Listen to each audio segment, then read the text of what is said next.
And thank you, Jimmy, as we welcome all of you back to Las Vegas and a sunny splash day here. People from all. And thank you, Jimmy, as we welcome all of you back to Las Vegas and a sunny splash day here. People from all 50 states and some 16 countries are here to enjoy a crowd of about 150,000. And we're in the Hollywood Hotel and Casino. Michael and I, of course, betting legal here. The odds posted as the day started on the drivers. Jimmy Johnson, 48, Jeff Gordon, 24. We want your expertise so we can change the odds based on what you think. When I got to Vegas, Jimmy Johnson was my favorite, too, but he wrecked his primary car, Chris. We got to move him over a little bit. I think he's about 12-1 now. 12-1. Okay. This is my guy. I think 10-1 Kevin Harvick. I would move that odds down to about maybe 4-1. I like that for Kevin Harvick. All right. Let's take a look. Give us we see some of the names. Carl Edwards there in the 99. Matt Kenseth. Give us a long shot. This is my long shot. Kurt Busch. He's a former NASCAR champion. He landed with a small team. He's going to lead. He has a chance to lead that team to victory lane. I'm going to leave him at 18-1. And if I were a betting man, I'd bet on him. All right. So now let's try the one-armed bandit here and go to the slot to check as we put all that information in to see if you cash in who the winner will be. Look at there. Kevin Harvick. My guy. All right, very good. We'll be checking this out throughout the race. You were once a long shot at Daytona, I remember. Let's just move on, Chris. And you did okay. All right, let's head back down trackside and get the command, those words we love to hear every time the drivers are on the track. Race fans, it's time for the most famous words in motorsports. Here to give the command, please welcome our Grand Marshal, Tim Allen. Hi, everybody. Welcome to Las Vegas Motor Speedway, Kobalt Tools 400. And I'm going to step our tradition a little bit because this is Las Vegas. What goes on here stays here. And I'm going to say, hey, drivers, light these bad boys up.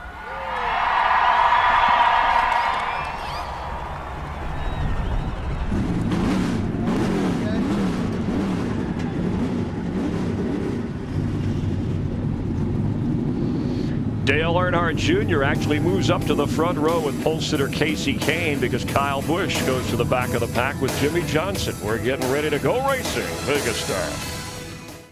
The Kobalt Tools 400, a good crowd, good weather, good racing, good fans. We're glad you're with us. Third race of the season, NASCAR on Fox. Michael and I will be watching the race with you from our Hollywood Hotel. Jeff Hammond roaming about with our great team of pit reporters. Let's head up to the play-by-play booth and bring in the guys who call the race every weekend on Fox.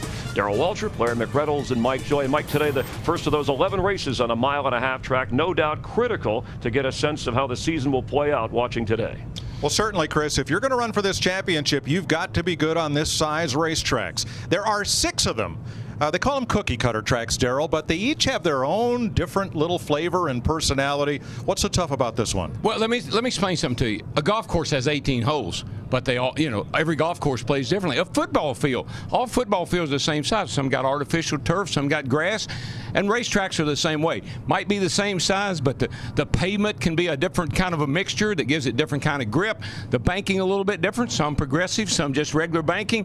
There's a variance to every one of these mile-and-a-half racetracks, gives them their own special personality. Well, one thing we've learned about this track, Larry, and it goes along with Las Vegas, you can't count your money until the checkered flag falls. Well, I think a lot has to do with racing around here at over 200 miles per hour, but I go back to this race a year ago. Tony Stewart dominated this race, absolutely in a zip code of his own, and pretty much the race was taken away because of a miscue on pit road. Greg Biffle was second best. They couldn't get fuel in his car, pretty much handed the race to Carl Edwards. The moral of the story, you may be in a position on the racetrack to win it, but it can certainly be taken away by a mistake on pit road. Yeah, the last 2 years here, the fellow who ended up in victory lane didn't even lead the race until well after halfway. So stick around. This is going to be fun. I think it will be. It's going to be a fast race, and it's hot out there today. The track's going to be slick. We're going to get a little slideways.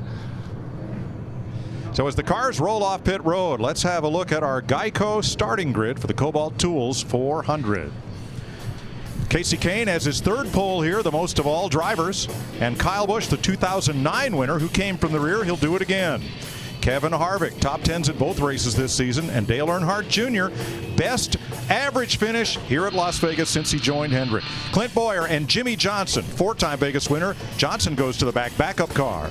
Tony Stewart won the last 3 races on a mile-and-a-half track. Hasn't won here. He's with Joey Logano. Greg Biffle, third in both races this season, and Martin Truex Jr., Matt Kenseth, two-time winner at Las Vegas, and Kurt Busch. Now let's go to the front row, Darrell, and let's dial one up. Let's see if we can get Casey Kane. Hey, Casey Kane, it's DW up in the Fox Sports booth. You got a copy there, buddy? Yeah, I got you, Darrell. Casey, man, great run on the pole, new track record. You've had fast cars, but you don't have much to show for it. How do you feel about today? Well, I think the track's going to get pretty slippery. Yesterday it wasn't too bad, but I think it'll get slicker as we go here. So we just have to keep up with that, the adjustments, and stay calm. And we have fast cars, like you said. Our Farmers Insurance Chevy was great on Friday, and hopefully it'll be great again today. Turn 4 here is a little treacherous, just like it was at Phoenix. Be careful there. Watch what you're doing. 10-4, I will. That's a little driver advice from the booth. Yeah, thank you. I need it. 10-4, buddy. Good luck. All right, thanks. Today's race is brought to you by Budweiser, the beer that starts with full flavor and ends with a crisp, fast finish. Great times are waiting. Grab some Buds. Well, let's get late breaking stories from down on pit road, beginning with Steve Burns. Yeah, thank you, Mike. As you mentioned, Kyle Busch qualified on the front row, but a practice crash yesterday has relegated him to a backup car, and he must go to the rear of the field. I asked crew chief Dave Rogers if they would employ any different strategy to get track position. He said if there's an early caution in the leader's pit, they might stay out. But he said Kyle feels very confident about getting to the top 15 and doing so quickly, Matt Yoakum. Steve Dale Earnhardt Jr. starts today 5th in the championship standings, qualifying 4th. Now, as crew chief Steve Letarte told me, there's going to be a number of challenging factors that they're going to have to try to overcome throughout the day for everyone up and down pit road. Casey Kane mentioned the slick racetrack, but Steve Letarte thinks one of the biggest, with so many good cars sprinkled throughout the field, track position and trying to keep it with good calls on top of the pit box is going to be the key to getting Junior out of the slump and owner Rick Hendrick his 200th NASCAR win. Dick Berggren? Well, Jimmy Johnson has won more Sprint Cup races here than any other driver in today's field, but as you have heard, crashed in practice, he's in a backup. But they got the backup ready quickly enough that Johnson got lots of practice in it, and he told me moments before climbing in the car, that car is good enough to pick its way through the field so Johnson can win. Chris Devoda. Engine trouble in yesterday's final practice left Greg Biffle a bit concerned. The culprit, a broken spark plug, but the team was able to fix the issue and not go to a backup engine. Vegas luck? Well, they are rolling 7s today. They are in pit stall number 7, and this particular car number, 777s. Could this be the day they cash in? Jeff Hammond? Well, Krista, I'm up here in the Orleans Suite, and I'm getting ready with a lot of great race fans to get an opportunity to watch some really cool location. But here in a little bit, I'm going to get my hands dirty going back down on the track. Thanks, Jeff. Have a good time up there as we get ready to race in Las Vegas. Beautiful, beautiful day. We have not seen a cloud all weekend. What a sharp contrast to Daytona. The temperature today should be in the mid-70s. It's definitely shirt sleeves and sunscreen weather. A little breezier than it was Friday and Saturday. Warm and full sunshine. 400 miles is the distance today. That'll encompass 267 laps around this mile-and-a-half super speedway. You see the 18 and the 48, they're falling to the rear. Of course, they're both in backup cars, so that's why. They, along with Regan Smith, will drop to the back. That's what happens when adjustments are made or engine change or backup car during the weekend. Saw that pit road speed of 45 miles per hour. It never fails. A driver gets busted for speeding here. Out there running over 200 miles an hour, got to get down to 45 on pit road.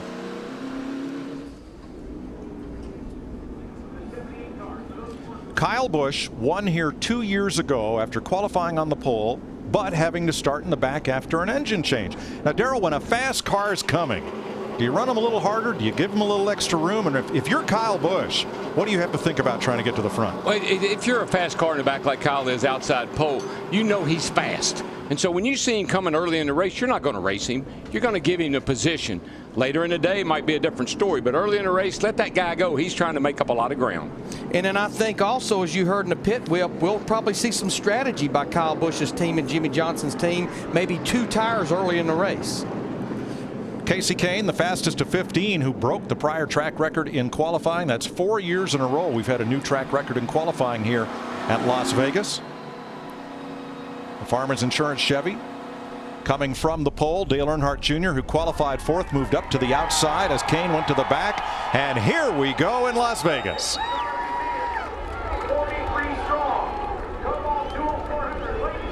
I love the way the flagman holds them. The green flag's in the air. Boogity, boogity, boogity. Let's go racing, boys.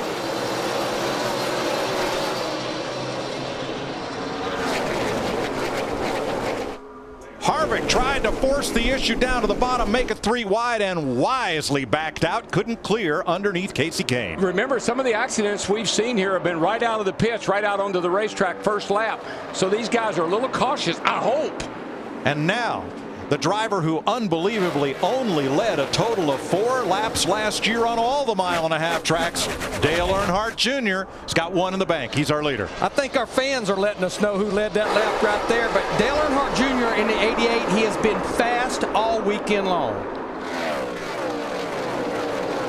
He led 2 laps at Texas.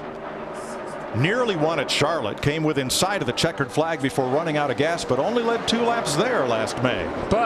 But his average finish on 1.5 is the 5th best at 11.7. So he runs good on these tracks, hadn't led a lot of laps. You're going to win a lot, you got to lead a lot. That 2nd place car may look unfamiliar in bright yellow, but that is the Joe Gibbs number 20 Toyota of Joey Logano, who's had a strong weekend. And he's had a strong season so far. Joey Logano in the 22 top 10 finishes, in the top 10 in points. What a turnaround. I know it's early, but what a turnaround from 2011. A lap at 2 laps, Kyle Busch has gained 12 spots. He's 31st, Jimmy Johnson 35th, as that's Matt Kenseth in turquoise on his Ford and moving past Jeff Gordon. That's a good looking race car. That's 17. I love that paint job on that thing. That's 10th place. But Jeff Gordon in that 24, they have been searching with this race car all weekend long. They've been searching, Larry. Did they find the wall? This turn 4 is unbelievable. It is just so treacherous. He didn't. I think that was a kiss at best. You might have been able to slide a dollar bill between him and the wall that time. The thing about turn 4, when you come off turn 4, the track leads you right into that outside wall. The radius of that corner is not symmetrical, so it leads you right into the wall. That's exactly where Kyle Busch in the 18 got in trouble yesterday in that practice crash. Kasey Kahne had a look at Joey Logano going into turn number 1. Could not complete the pass, however.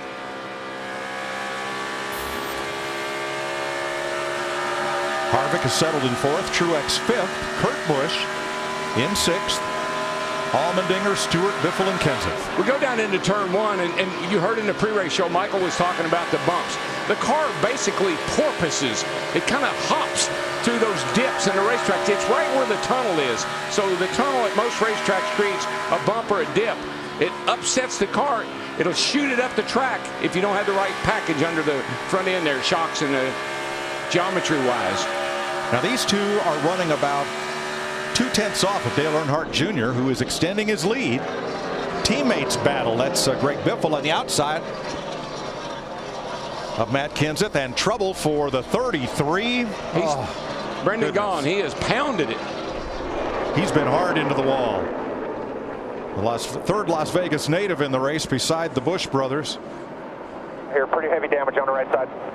Still under green. We still continue. And Brendan was so excited about this race. Had a great run yesterday. Had a good practice, and just here it goes pretty much away on him here before lap 10. Yeah. And trouble for Casey Mears, the Geico Ford in the pits. Now just ahead of Kyle Busch, this is Brendan Gaughan. Yeah, and he's down on the bottom. And you just watch the car. Washes up a little bit, gets a little bit loose. Stay down, slaps clear. that wall hard. He was in 26th place Probably with an eye to the mirror as Kyle Busch was working his way up through the field. Well, there's the stat on Dale Jr. He's just about doubled his lap leading total on tracks this size for 2011. And right now, he is a little quicker than everyone else by about 2/10. So he's not only going to lead more laps than he led all last year on the 1.5 miles, he's going to really add to that total. But Darrell, what I'll be anxious to see, can they put the beginning, the middle, and the end of this race together? They've been good all weekend long. They just got to stay caught up with it. And that's where Dale Jr.'s got to do his job. He has got to tell Stevie Letarte what that car is doing and what it needs and stay up on it and don't get behind.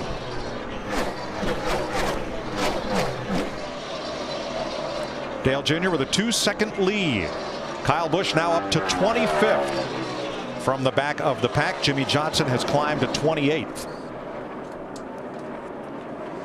Joey Logano still doing a great job of holding Casey Kane back in the 3rd position. Matt?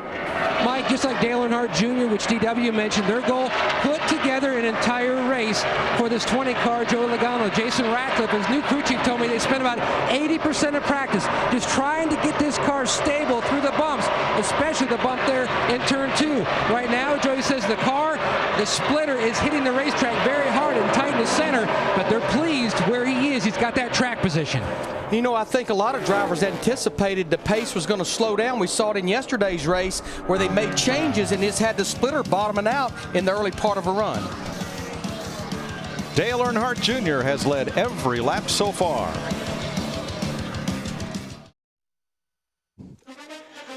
The Kobalt Tools 400 is sponsored by Kobalt Tools. Kobalt, the next generation of tough tools. 16 laps complete in Las Vegas. Dale Earnhardt Jr. jumped from the outside pole at the start and has led every one of them. Joey Logano continues to hold 2nd. Here comes the new 3rd place car. That's that black Chevrolet of Kevin Harvick. Martin Truex Jr. started 10th. He is up to 4th. And Kurt Busch is the new 5th place car, passing Casey Kane as we came back from break. I've been watching the 51 car of Kurt Busch. Really looks good, particularly on corner exit. Gets up out of the corner really well. Ryan Newman and Marcus Ambrose 14th and 15th there. And here's Allmendinger going to work on Kurt Busch to break into the top 5. 2nd place, Harvick makes the pass on Logano. Just a little update. We saw Casey Mears on pit road before commercial break. They had a loose wheel on his 13 car. Brendan Gaughan made a stop for crash damage, came back out. Joe Nemechek has gone to the garage. How about Clint Boyer? Started 5th, quickly dropped back to 12th, Steve, but he has settled there, not lost any more ground. Mike, early in, Clint Boyer described his car as having gotten very loose very quickly. And Darrell, I just believe that's a product of what Casey Kane told you on the pace laps. This racetrack has lost some grip. It's warmer. We had that 300-mile race yesterday. It's taking grip away. That's the difference, Larry, and that's why you see these guys, you know, all through practice and yesterday running the bottom right through those bumps on both ends of the track. Now they're trying to find that really, really high groove, looking for some new racetrack where there's not a lot of rubber, where there might be some more grip. On the bottom, here comes Greg Biffle, the number 16 Ford, coming after Kurt Busch. This is for 6th place.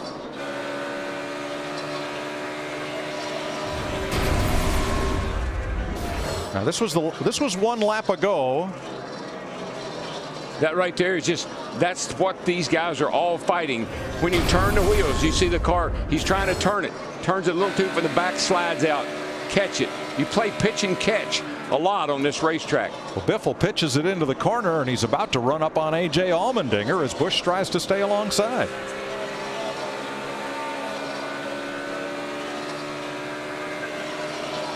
Our pole sitter, Casey Kane, has been kind of easing back through the field. Krista, currently at 9th place.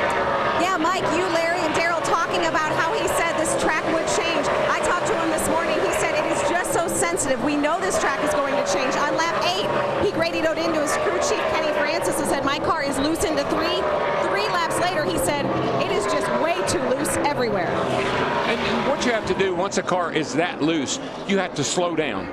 That's all you can do. You got to back the corner up. Don't drive in so hard, and you're gingerly getting back in the gas. Can't be aggressive with the car at all, and that's why you lose spots. Tony Stewart in the 14 moving forward again. He had dropped back to 11th. He is now 9th, and Jeff Gordon gets back up into the top 10. For more on Gordon, here's Steve. Yeah, he started 16th, Mike. His report to his team just a second ago is that his car has gotten tight in the center. Alan Gustafson saying today is going to be about the art of racing, keeping up with the racetrack. Well, and that's what we talked about Dale Earnhardt Jr. in the 88 car. His teammate is making sure that Dale Earnhardt Jr. gives Steve Letarte the right information and they make the right adjustments to keep up with racetracks changes it's going to go through. Yeah, because if you're good right now, Larry, you know the car's not. Dale Jr. right now, his car's probably perfect. But if Stevie Letarte and Dale Jr. don't communicate about what's going on with that race car, they will get behind and somebody else will be up there leading the race. Dale Jr.'s led every one of the 24 laps so far. It took 21 laps for Kyle Busch to move from the back of the field into the top 20. And now Jimmy Johnson has cracked the top 25, also coming from the back of the field. Yeah, you can get up to about, I don't know, 15th, 20th, somewhere in there pretty quick. You know, you're a little better than a lot of those guys. But once you get to that point, it's a little tougher. Dick Berggren. Well, Jimmy Johnson has said that the car is behaving differently on each of the two ends of the racetrack, which will make it harder to adjust, Mike. But he started way in the back. He's all the way up to the 24th spot. And I was impressed at how confident both he and his crew chief, Chad Knaus, were that this car is good enough to go to the front and win the race from the back. Well, the good thing about this first run, Darrell, is we've run far enough that you kind of know what your car's got. You can give that feedback to your team and to your crew chief, and they can be thinking about what adjustments they need to be made. Here's the difference. On the third lap of the race, Dale Jr. ran a 29.51. Right now, his last time by, a 30.93. Kevin Harvick beginning to eat into that lead, but so far, Dale Earnhardt Jr. has led every lap in Las Vegas.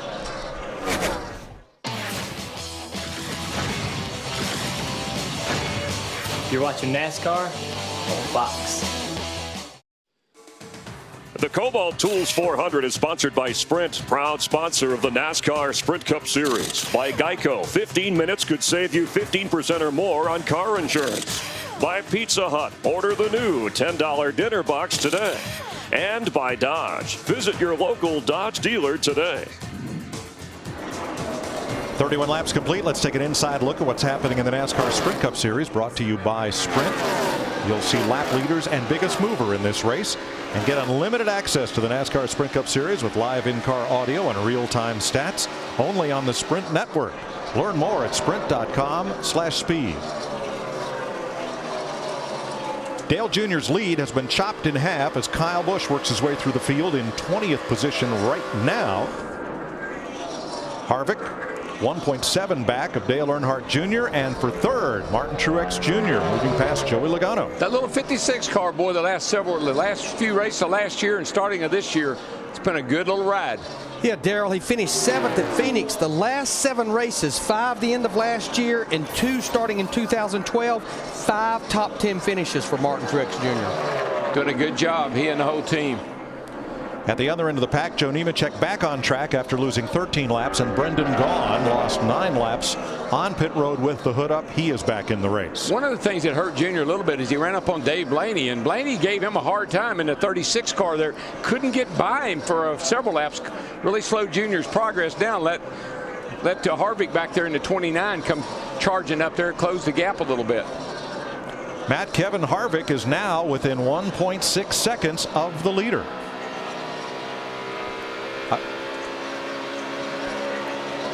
Mike, we've heard DW say so many times, qualifying sets the tone for the weekend, and that's what Kevin Harvick told me. Believe it or not, starting third was his best qualifying effort, not due to a rainout set by points since June of 2008. He's making the most of it. Says he needs a little bit more front grip when they make their first pit stop and a little bit rear grip, but he's very pleased. Look for an air pressure and a significant wedge adjustment, but keep an eye on that 29. He's reeling in the 88.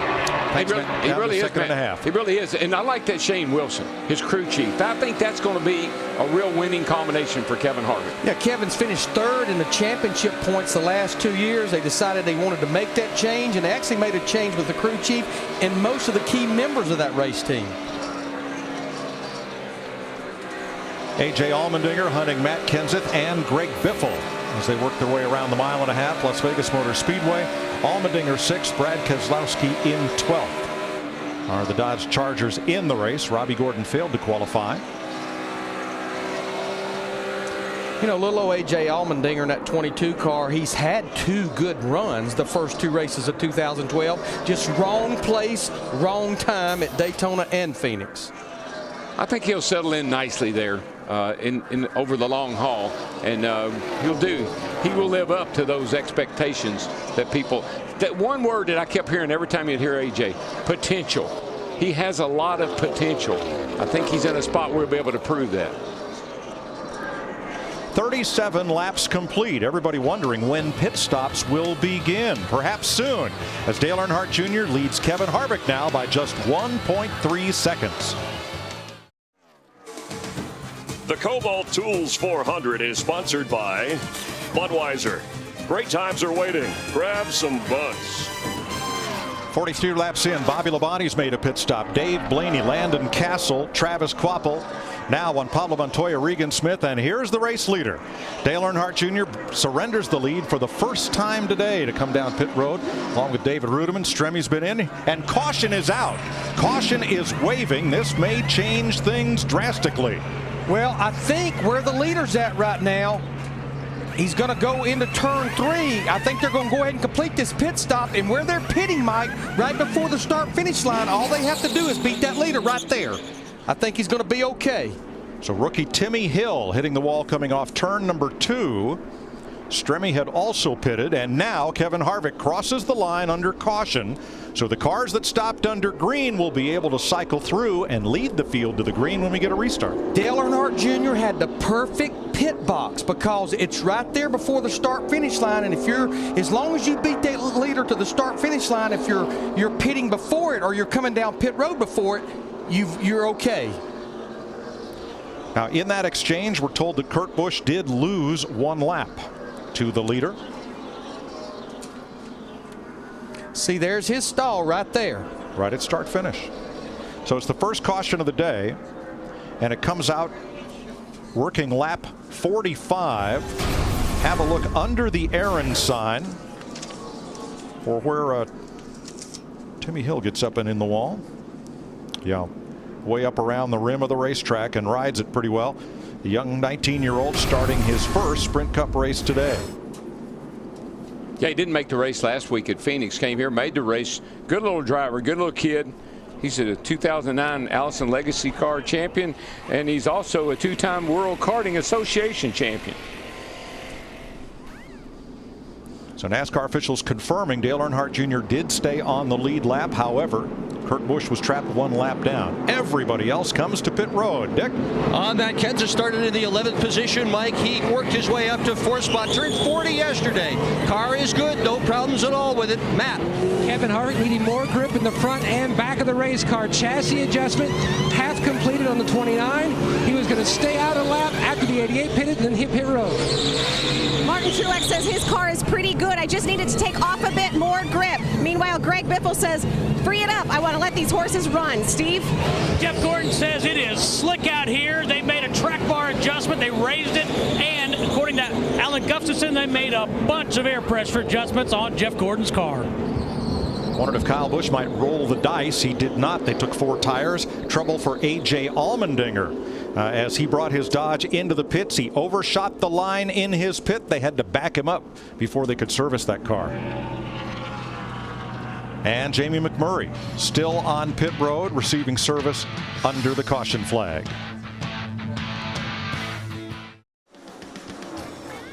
We are not yet under green, but cars have moved around the pace car to come around and pick up the tail end of the field because Dale Earnhardt Jr. will once again be the leader, and a penalty on Brad Keselowski, too fast exiting the pits. He will restart tail end of the field. Larry, let's have a look at, showing pit road, how Dale Earnhardt Jr. is on the lead lap, but Kurt Busch lost a lap. All right, Kurt Busch is pitting right here. Dale Earnhardt Jr. is pitting right here. When they were on pit road, Kevin Harvick was the leader. When the caution comes out, all you have to do is either beat the leader at this line, which is the start-finish line going across pit road, which Dale Earnhardt Jr. did, or the pit out line, which is right there, which Kurt Busch did not. And because Kurt Busch was down toward turn 1 in his pit stall when the caution came out, he had to go to the pit exit line to beat the leader and wasn't able to. Well, and remember, Junior came in as the leader, so he had a gap between himself and the 29 car that Kurt Busch didn't have. Yeah, it has nothing to do with where you're pitting. It's just where you're at on pit road versus the leader. 27 cars on the lead lap. David Reagan gets the free pass. Here's our KFC fresh start. KFC come in today and taste why fresh is better. Now this is a critical time of the race. We've had a long green here. Teams have had a chance to analyze and evaluate what they have. Who makes the right adjustments at that pit stop, that first one? Harvick Earnhardt for the lead, turn 3.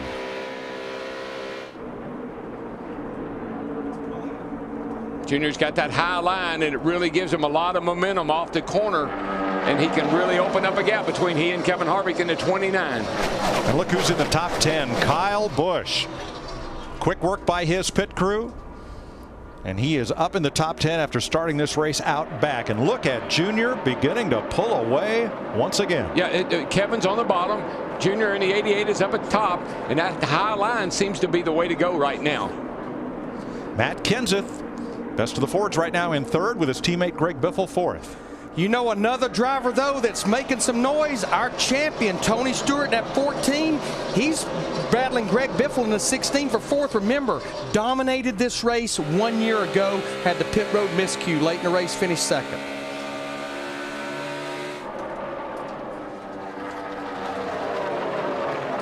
You know, we talked in the pre-race show about Tony not winning here and some of the other mile and a halves, Kentucky.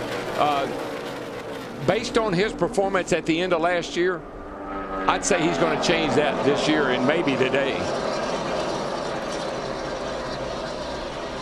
He said after the checkered flag fell here last March, somebody's going to have to explain to me why we didn't win this thing. He was not a happy camper. And I think that was an indication of things to come between he and Darian Grubb. They had some miscommunications, some disagreements all through the year until they got to the chase. Interesting to note the 3 tracks he's not won on are tracks we only go to once a year. Well, and we've only run one race at Kentucky. That's the race that Kyle Busch won last year. Matt? Mike, if you're a Tony Stewart fan, you know that he loves it when the track gets hot and slick, and the comments back to his team is the track is starting to really get slick. The biggest issue he had in the first segment, side bite, but as the laps wore on, it came to him more and more. They made a slight air pressure change. He's pleased with the 14 machine. What he's talking about side bite is when the car gets in the corner and it rolls over. It'll either roll over and stick, or it'll roll over and slide. And if you got good side bite, you're going to be able to run through the corner a lot harder than if you're sliding up the hill. Jimmy Johnson about to break into the top dozen. Watching from the 5-hour energy cam on Clint Boyer's car as Johnson makes the pass for 12th. Remember, that's a driver that started at the tail end of the field in a backup car because of a crash yesterday. Dale Jr. had a 1-second lead over Kevin Harvick prior to slowing for pit road, and he's back up to 1.2 seconds up on Harv right now. Yeah, right now Dale Jr. again is just doing what he did in that first go round. He's about 1/10 to 2/10 quicker than Kevin Harvick, but the guy that's matching his lap times pretty close is the 14 car, Tony Stewart. They're running pretty similar times. Larry, on this first pit stop, we didn't see any or much gambling on 2 tires for track position. Now, when you run that far, Mike, because as you saw, we were about to cycle in the green flag pit stops. You needed a full tank of Sunoco race fuel, so you had to take 4 tires. 2 tires would have been a disaster right there. In all of 2011, Dale Earnhardt Jr. led 52 laps the whole year. He's led more than that today. Yeah, car is awesome. Now he's dropped down to the bottom, and that's something I really like to see. And he's experimenting, and that's smart. That's using your head. He ran the high line, got that gap. Now he's going to run the bottom and see, what if I had to go down here and make a pass? Can I do it? That cost him a little. He was 1.6 ahead of Harvick beginning that lap. Now it's down right about to 1.5 as Kyle Busch keeps marching toward the front. He's 5 seconds off the lead now in 9th place. Now, Kyle Busch has won this race from the rear. Back in 2009, he had to go to the rear because of an engine change after sitting on the pole. Looks like he's trying to repeat that feat. Well, if he's coming to the front, he's going to have company because Jimmy Johnson comes into the picture. Against the number 5 is Hendrick teammate Casey Kane. Yeah, I think what's happening. Newman. I think what's happening with the 29 to 14, they're racing each other. And right now, Harvick's playing defense. He's trying to keep the 14 behind him. It's costing him time to the leader. But as soon as Tony gets by, I think he's going to have a little something for Dale Jr. And there he makes the pass. And I think he'll be able to go. Here we come, baby. You know Tony Stewart's got a good car when he's doing his own cheerleading on the radio.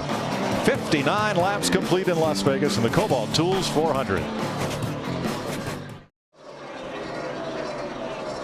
64 laps complete in Las Vegas. Tony Stewart losing ground here. He's dropped back into the 5th position behind Greg Biffle, and he's got a piece of debris there on the grill. Yeah, well, he's trying to get up. Every time somebody goes by, he can't get up close enough to them as they go by or to stay with them to get that sucked off of there. Ah, just happened. It's gone. Good. Matt Kenseth passed him. He couldn't hang with Kenseth, but he was able to get close enough to Biffle to blow that piece of debris off the grill. And now he can get cooled down and hopefully go back to the front. Here's a look. Thanks to Greg Biffle's onboard camera. Got it. Goes. When you get that close, the pressure on the nose changes. It almost starts pulling away rather than pushing against the nose. He couldn't stay with Matt Kenseth, and neither could Kevin Harvick. Kenseth has gone by into 2nd place.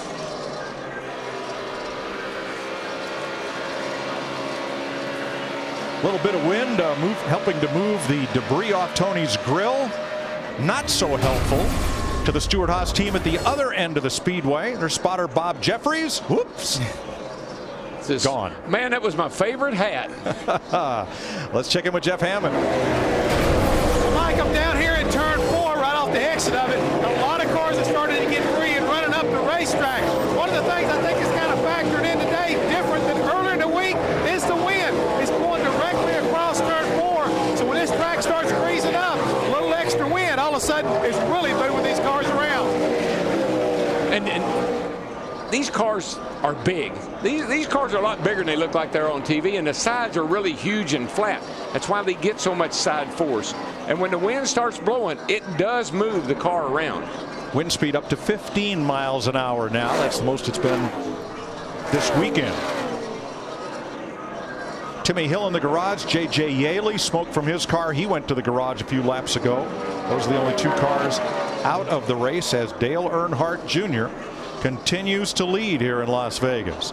Enter now for a chance to win the Camaro Synergy and a Talladega Race Weekend package and get to meet Tony Stewart. Visit CamaroSynergy.com to enter.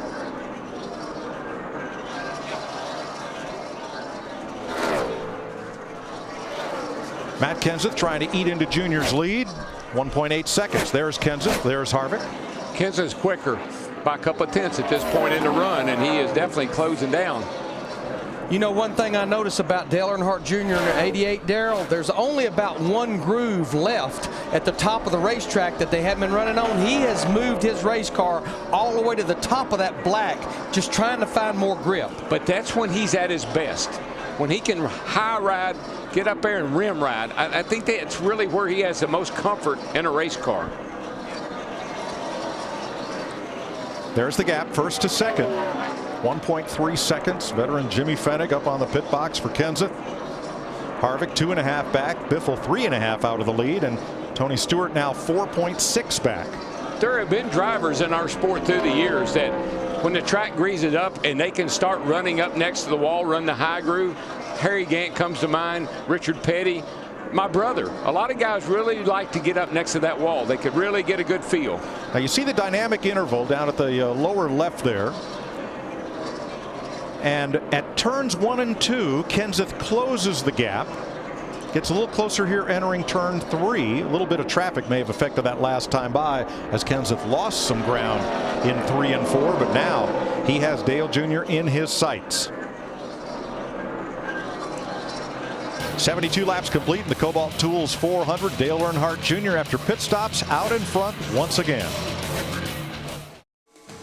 The Kobalt Tools 400 is sponsored by Lowe's. Lowe's, never stop improving. Caution out for the second time at lap 72. The number 10 of David Rudiman having trouble getting onto pit road. The track opened for pit stops, and here's a look at the leaders. It had been about 25 laps since we had our last caution. Most of the drivers elected to go with 2 tires. You see Matt Kenseth in the 17. They went with left side tires, something we saw at Phoenix a lot last week. Yeah, I just told you. This isn't Phoenix, so I'm not sure about that one. We'll have to see how it works out. Lower left, you see Harvick winning the race off pit road from Matt Kenseth. One driver stayed on track. David Reagan did not pit, so Reagan is the race leader. A lot of 2-tire changes most of the way down pit road under this, the second caution of the day. Let's get down to the Hollywood Hotel. Thanks, Mike. With Michael Waltrip, Chris Myers. Hope you're enjoying NASCAR on Fox from Las Vegas. In time for an AT&T race break brought to you by the nation's largest 4G network. Rethink possible. Dale Earnhardt Jr. is good news. He's already led more laps today, 70 plus, than all of last year. He led 50 plus through 36 races. That's a good sign. And of course, Dale Earnhardt Jr. once led 130 laps to start a race. That was in Bristol back in 2002. We know the fact that he hasn't won in 3 years. What do you take away from how he's running so far? Well, I like his car while he's out front, but now he's going to be back in traffic, Chris. There's a couple of guys that had to start in the back and backup cars, Jimmy Johnson and Kyle Busch. They've been able to march through traffic and make their way inside the top 10. They know what kind of car they have to race with. They're all over the place. Dale Jr.'s been out front setting sail. Now he's going to be stuck in traffic. It'll be interesting to see what kind of car he has in that situation. Jimmy Johnson has made up 33 spots. It's been 20 plus for Kyle Busch. It seems like they're comfortable. They've won before coming from back of the pack. In fact, 2009 when Kyle Busch started on the pole, had to go to a backup car, was able to come through. And it's been a really great opening laps of this race for these guys. They've been able to put their car in a lot of different situations and pass people, pass. You get out front and you lead the race, you get a little bit complacent and you're like, this car's good. Put it in traffic, maybe it isn't so good. The quarter mark of the season, just going past 100 miles in this 400-mile race, and this has been an AT&T race break. Mike, no driver leading the first lap has ever won the Las Vegas race in 14 previous tries. Wow. Dale Earnhardt Jr. was the first car to take 4 tires, and he will restart 16th. David Reagan has given up the lead and made his pit stop. Our Aaron's lucky dog is Kurt Busch. You don't need credit. All you need is Aaron's. Busch gets the free pass on this restart. Remember how Kurt got a lap down? He was running up there in the top 10, and he was trapped on pit road when that first caution came out. Great break for him because he's got a good race car.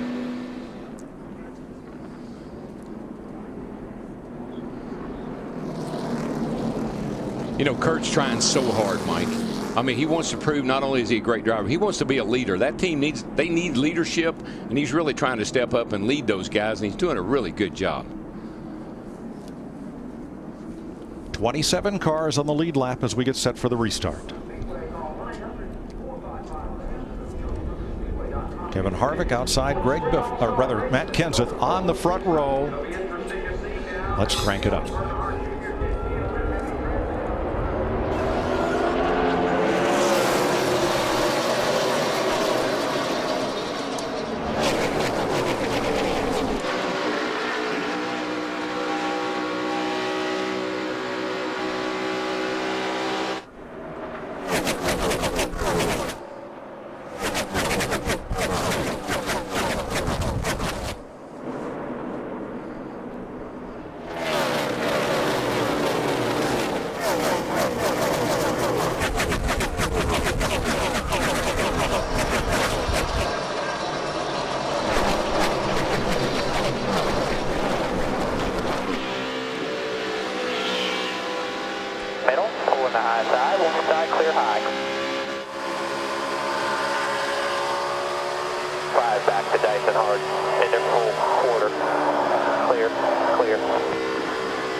Matt Kenseth in command as we complete 80 laps.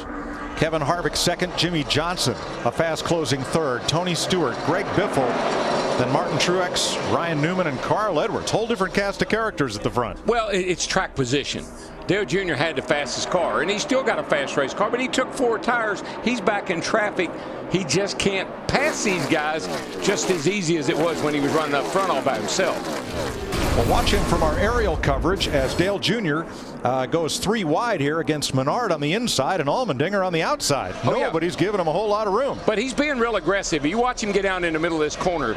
He's got AJ on the outside in the 22, and there's Menard in the middle. But watch Jr. He says, I got to get out of here. And this is the first time that Dale Earnhardt Jr. in the 88 car has been in traffic today. He has led almost every single lap. He sits in 16th place. Here's your top trio. And Jimmy Johnson is hunting down Matt Kenseth, who won the pole here last year. But Kenseth only led 3 laps in the race. From the back to the front. You gotta like that, man. I mean, it's good stuff. For the lead. And Darrell, he's done it in working on doing it in 83 laps with only 2 cautions and pretty much had to change 4 tires that first time. You know what, Larry? But what I love, that they wrecked that car in practice yesterday. In 28 minutes, they had this car, this backup car, on the racetrack. They got laps in that car, and they knew what they had. That thing looked better than his primary car to me. You can see right there Jimmy Johnson in the 48 right around the bottom of the racetrack through 1 and 2. My man, you'll get it.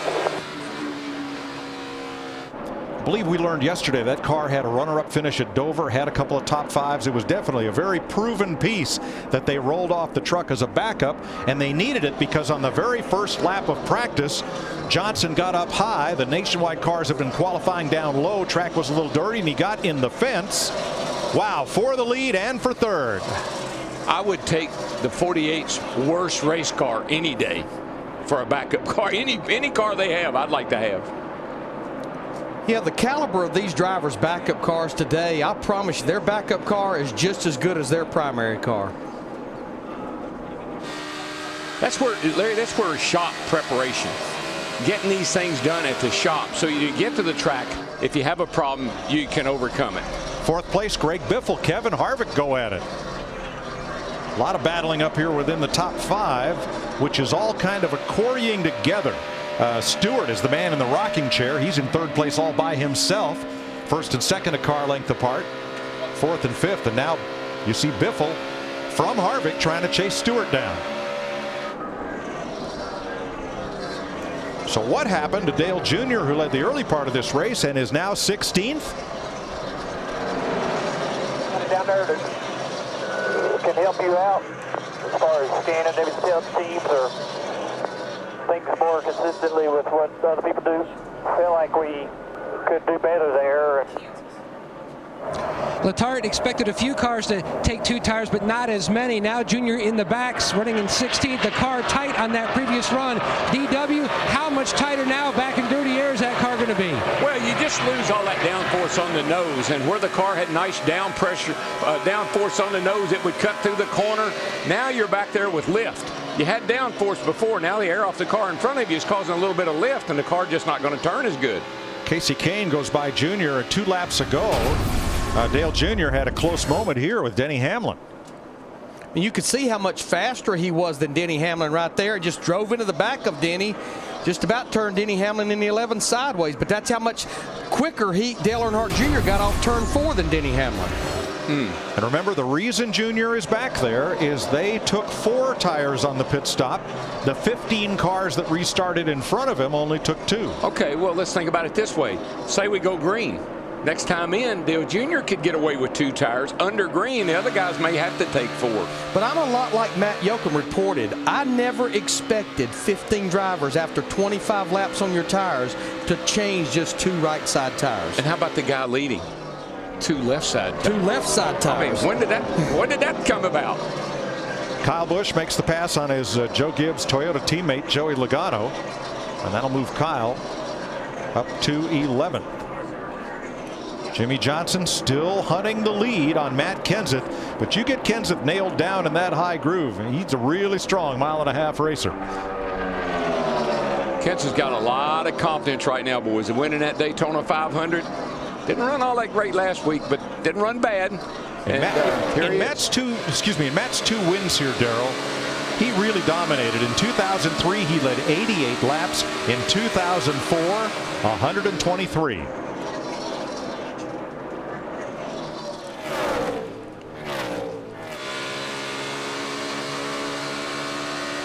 Jimmy Johnson does not give up. He keeps going to the bottom, keeps trying to get that lead. Why, Darrell, is it so important for him to get that car out front? The number one. That would be 1 point. And that's important when you're back there in, what is he, 37th or wherever he is? 25-point penalty to Johnson at Daytona. His crew chief Chad Knaus and car chief Ron Malik will have their appeal heard by NASCAR this Tuesday as they attempt to overturn a 6-race suspension, $100,000 and 25-point fine for a car that came to inspection at Daytona outside of what NASCAR considered proper specification for the body. Came to the track. Yes. Never quite made it through inspection the first.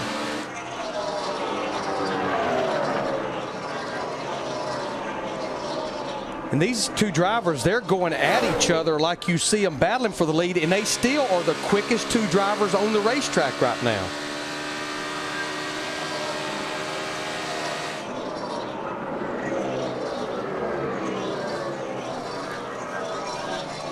So Jimmy Johnson has come from the back to the front. Casey Kane sat on the pole. Earnhardt Jr. led a lot. And the fourth Hendrick car, Jeff Gordon right now, is mired back in 24th after he took 4 tires on the last stop. I mean, this is pathetic, man. I just can't even go into the corner. And the most recent thing Jeff Gordon has told Alan Gustafson, he said, with all those air pressure adjustments that you made, you have unhooked the front of the race car from the racetrack. Alan Gustafson acknowledged it, said there's not a whole lot we can do until the next pit stop. And Steve, Jeff Gordon was moving forward until that last pit stop, but I think he's suffering also a little of the same thing that his teammate Dale Earnhardt Jr. is suffering from, 4 tires and stuck back in traffic. These early pit stops, those first couple of stops, somebody's going to hit it. Matt Kenseth, somebody's going to miss it. Jeff Gordon. Gordon was 8th prior to pit stops, but because of the 4-tire change, he restarted 18th and he has fallen to 24th. Ford Chevy battle for the front spot. Who's going to prevail, Matt Kenseth or Jimmy Johnson? The Kobalt Tools 400 is sponsored by KFC. Come in today and taste why fresh is better. By AT&T, the nation's largest 4G network. AT&T, rethink possible. And by Ford, proud sponsor of NASCAR. New leader at 101 laps in the Kobalt Tools 400. Jimmy Johnson, winner of 4 of the last 7 Las Vegas races. From worst to first. Making a pass on Matt Kenseth. Never did see the worst part. He started on No, I agree. But yeah. He could start a lap down. He'd get the lucky dog. He'd be back up there. Now, that great battle side by side for first and second. Who had the best view of it and enjoyed it the most? Well, listen to this. How much these last 5 laps pay anyway? Lap 267, they give you a big trophy. I thought so, but it looks like it must pay an awful lot right now. He was talking about because Jimmy and Matt were just racing each other so hard, but I think Tony's probably not pushing it all that hard right now. I think he's driving in reserve right now. Well, I know who looks like he's still pushing it hard, and that's Jimmy Johnson in the 48, because in just those few laps, he has pulled out to almost a second lead over Matt Kenseth in the 17, about 2/10 of a lap quicker. Now, we said the first 14 cars on the restart took 2 tires. Casey Kane took 4. He's running in 9th place. Kane is the highest placed car of those who took on 4 tires at the last stop, and right behind him comes Carl Edwards. Dick? Well, Carl Edwards has got a bunch of problems going on right now, Mike. One of them is that he has got a possible loose wheel. The other is that the car is wickedly loose. And he has told crew chief Bob Osborne he wants to pit as soon as they reasonably and possibly can. Well, Dick, I'm seeing that pit window open for green flag pit stops probably in about 10 to 12 laps. And that loose wheel and wicked loose, those two looses are probably telling you there's something wrong with that race car.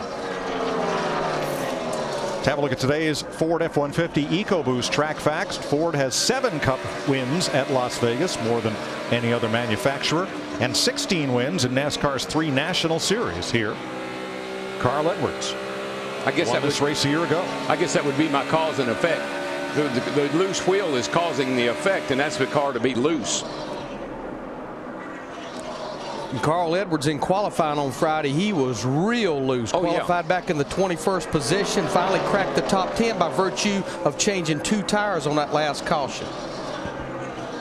By the way, those 16 Ford wins, that includes yesterday. Ricky Stenhouse won the Saturday race here in Las Vegas.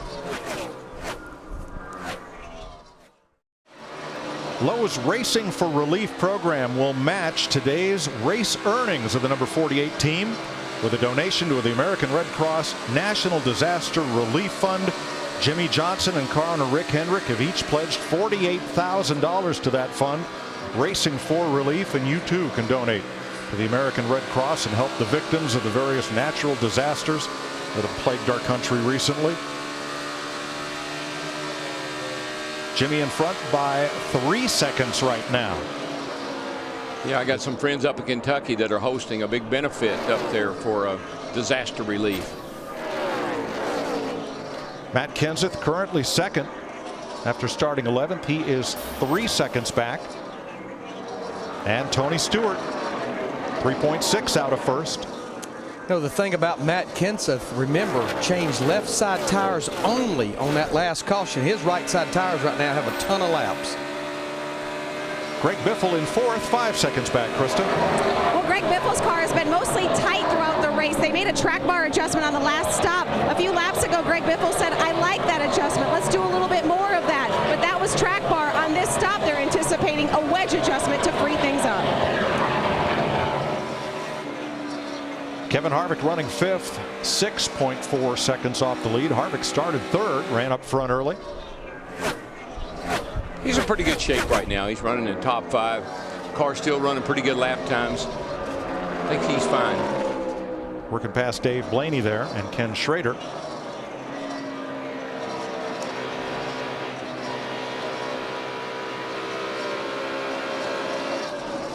And Ryan Newman debuting the Quicken Loan Chevy in 6th place. He started 14th. He's about 9 seconds out of first. Yeah, he's just been chipping away at it the entire race. Cracked the top 10 and sitting here now trying to get up to the top 5 before these green flag stops. It'll be happening here shortly. And Larry, you know, the 14 is running great and Newman has struggled some, but today they both look like they're running equally as well.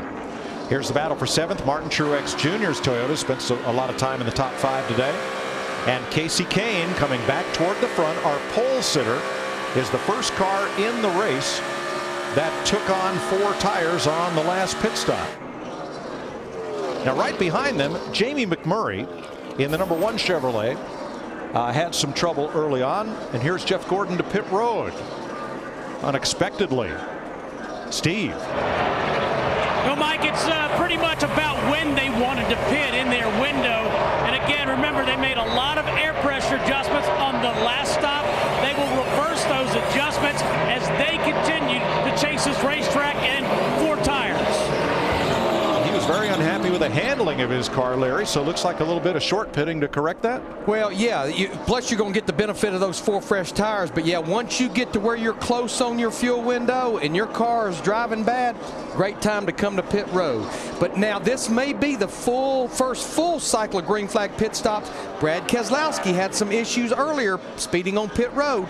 It's very much can happen here under green flag stops. Just refer back to our opening there, double trouble. This is the hardest pit road to get on and not speed or get it run over that cone down there. Looking over tires there. Well, last week's winner, our point leader, Denny Hamlin, Steve, he's in danger of going a lap down. Yeah, he's been struggling, Mike. On that last pit stop, they took right side tires only, and the condition he's fighting is tight. He just can't get that car freed up and can't turn it.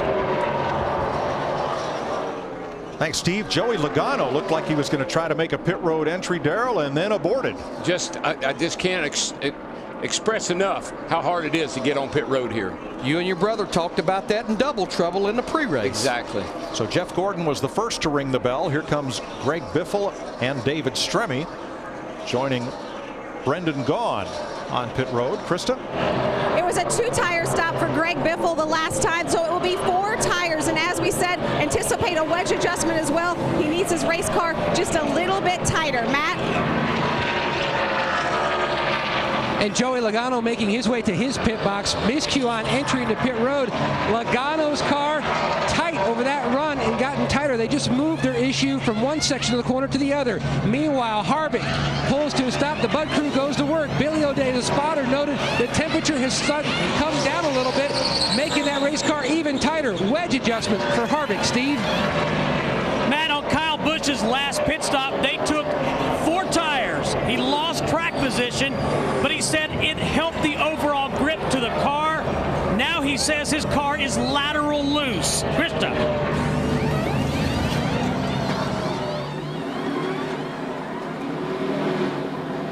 It's all race long. I'm talking about Casey Kane. A lot of adjustments throughout this race. More adjustments on this stop as well. Another 4-tire change for Casey Kane.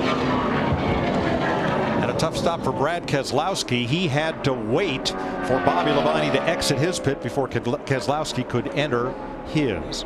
Matt? Mike Dale Earnhardt Jr. just couldn't make much gain in the back when he restarted 16th with those 4 tires. Said the car was just too tight, making a chassis adjustment, and he's away. But good knowledge learned there, Dick. Is on pit road right now. Remember, took just left sides last time. This time it's 4 minor adjustments, Matt. And Tony Stewart said his car just way too tight on that run on those 2 tires. He needed a little bit of help on exit to get a little more grip. Dick. And Jimmy Johnson now on pit road. He did not get to pit on the lap he wanted to pit, so this is a bit later of a stop, but there's nobody behind him, so he got easy in, nobody in front of him. He'll have easy out. He has motored from the back to the front on driving and car, not treachery. Looked like A.J. Allmendinger was going to assume the lead this time around, but now he makes his stop. He will be the last of the cars on the lead lap to pit in this cycle. Talked about how tough it is to get on the pit road. We documented Joey Logano missing pit road. We had 3 or 4 drivers, including Eric Almirola in the 43, too fast entering. The interest of pit road is almost right there, dead in the middle of turn 4. Yeah, you're all the way off the corner, and you're looking in your mirror because you're right in the groove, right on the bottom of the track where a lot of guys run. So you got your hands full, trying to carry speed, trying to get on pit road, and trying to keep them getting run over. And then when you get on pit road, sometimes there's trouble for Kurt Busch as they try to change rights. And the air hose hung on the back end. The air gun needs replacing. Oh. Look at the hose. It's all up under the car. Oh boy, locking them up to come to pit. Caution's Travis out. Kvapil, and caution is out. That is not locking up the brake. That's big. I think we just had completed the cycle of green flag pit stops. Correct, Larry. Everybody on the lead lap had already been to pit road as the caution waves at lap 127.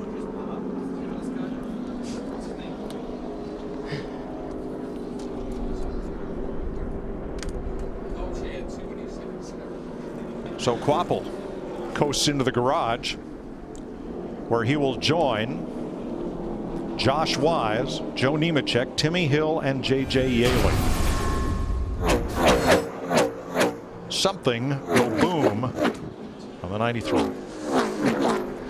Darrell, this old place, she's hard on engines. You choke the guts out of her. You're never off the throttle much. 9,500 RPM. The Kobalt Tools 400 is sponsored by Toyota. By McDonald's, I'm loving it. And by Coca-Cola. It's time to refuel Coca-Cola. Hope and happiness. 128 laps complete in Las Vegas. Look at the right side of Kyle Busch's car. When the 93 of Travis Kvapil had something let go under hood, watch the car on the outside behind him. That's Kyle Busch. Menard just misses the wall. Busch didn't fare so well. Gotten a little bit of the oil. See it on his windshield. Keep coming here. Stay high. Stay high. He's going to get up the line. Keep coming. Still green. Clear. Caution out. Track cleanup underway. You're watching NASCAR on Fox. 130 laps complete in Las Vegas. Jimmie Johnson leading Tony Stewart and Matt Kenseth under caution. Time for our AT&T mid-race report. Let's begin with Chris Myers.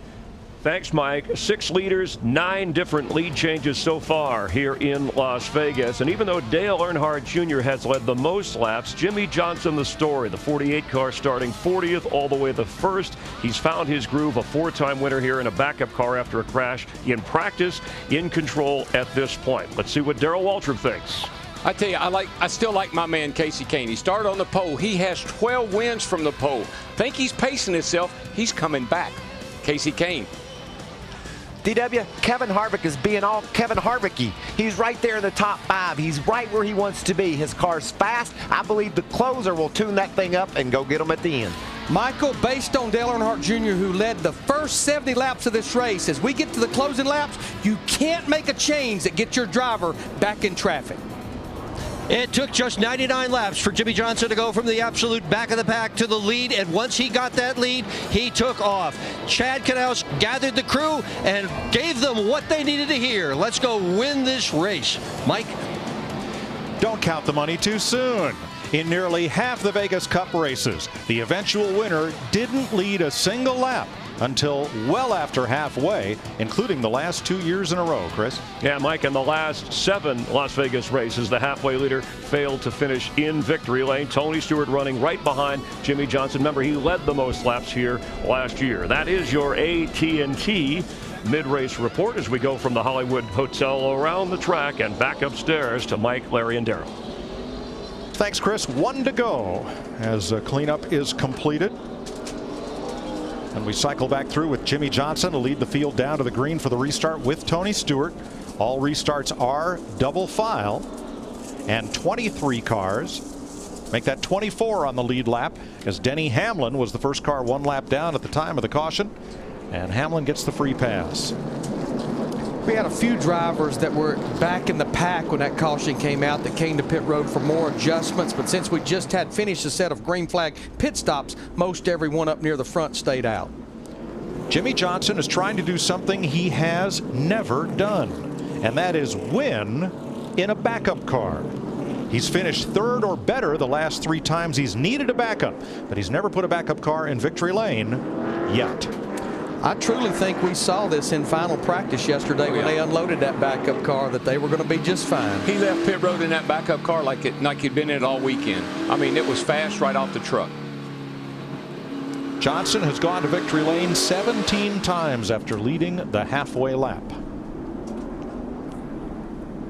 But it's far from over. We're just past halfway in the Kobalt Tools 400. Greg Biffle will restart 4th. There's Kevin Harvick 5th. Kasey Kahne will be 7th. Dale Earnhardt Jr. will restart 12th, and Clint Bowyer 13th. Mark Martin 15th as the field comes to the green.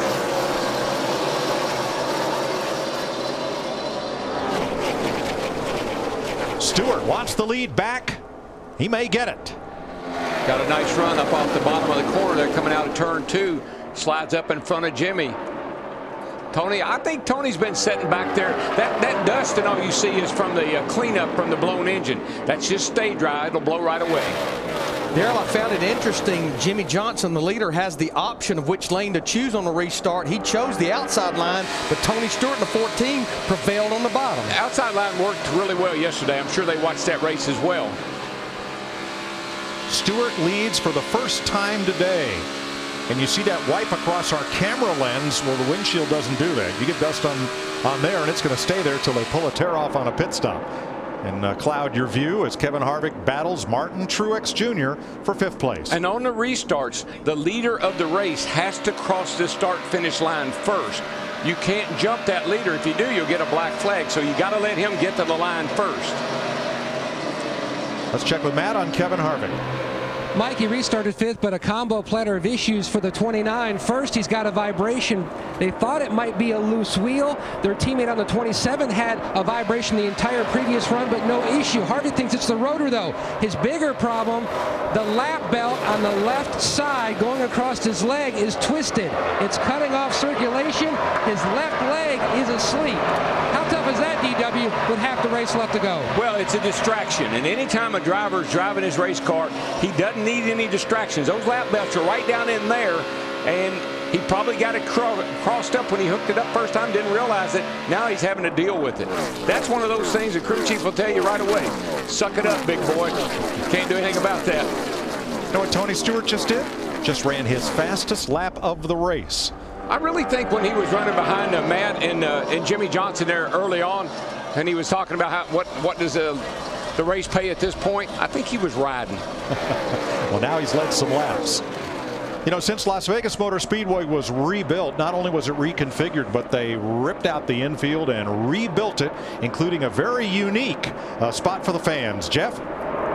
Yeah, Mike, you're taking a look from where the fans are, looking down inside the Neon Garage. Look at what's happened to the 93 car of Travis Kvapil. Obviously, he lost an engine. He broke a rod, stuck it out the bottom of the oil pan, made a big mess. But the fans are able to look here, see what the teams are doing, whether the car's been crashed or it's lost an engine. The thing that's really impressive to me, we talk a lot about what they can learn with this new ECU process. If you look on top of the hood of the car, you'll notice there's a couple engineers right now already going over data trying to figure out what happened to this 93 car. Travis said, I was going along, he was running perfect, and all of a sudden it just blew up. They're trying to find out what might have happened prior to losing this engine, guys. Well, right, Jeff, in the old days the mechanics would look under the hood for holes in the engine, broken parts or pieces. Now look at the laptop up on the roof where a lot of that diagnosis is done for the electronic engine management and ECU, the electronic control unit, the brain of the car. Yeah, they can look at exhaust gas temperatures, they can look at oil pressure, oil temperature, and they will be able to, it's like taking your car to the dealership. Hook the computer in it, it'll tell you what's wrong with it. Nothing wrong with Tony Stewart. He leads Jimmy Johnson by 0.6 of a second. Here is Stewart's teammate at Newman-Haas, Ryan Newman. At Stewart-Haas, excuse me, Newman-Haas was an open wheel team. I get so confused there. But Ryan chasing down Carl Edwards. 10th place at stake there. And you know, everybody talking about Darian Grubb. Well, he won 6 of the last 12 races. Don't forget, Tony Stewart won 5 of the last 10 races in the chase. And he's got a great car right now.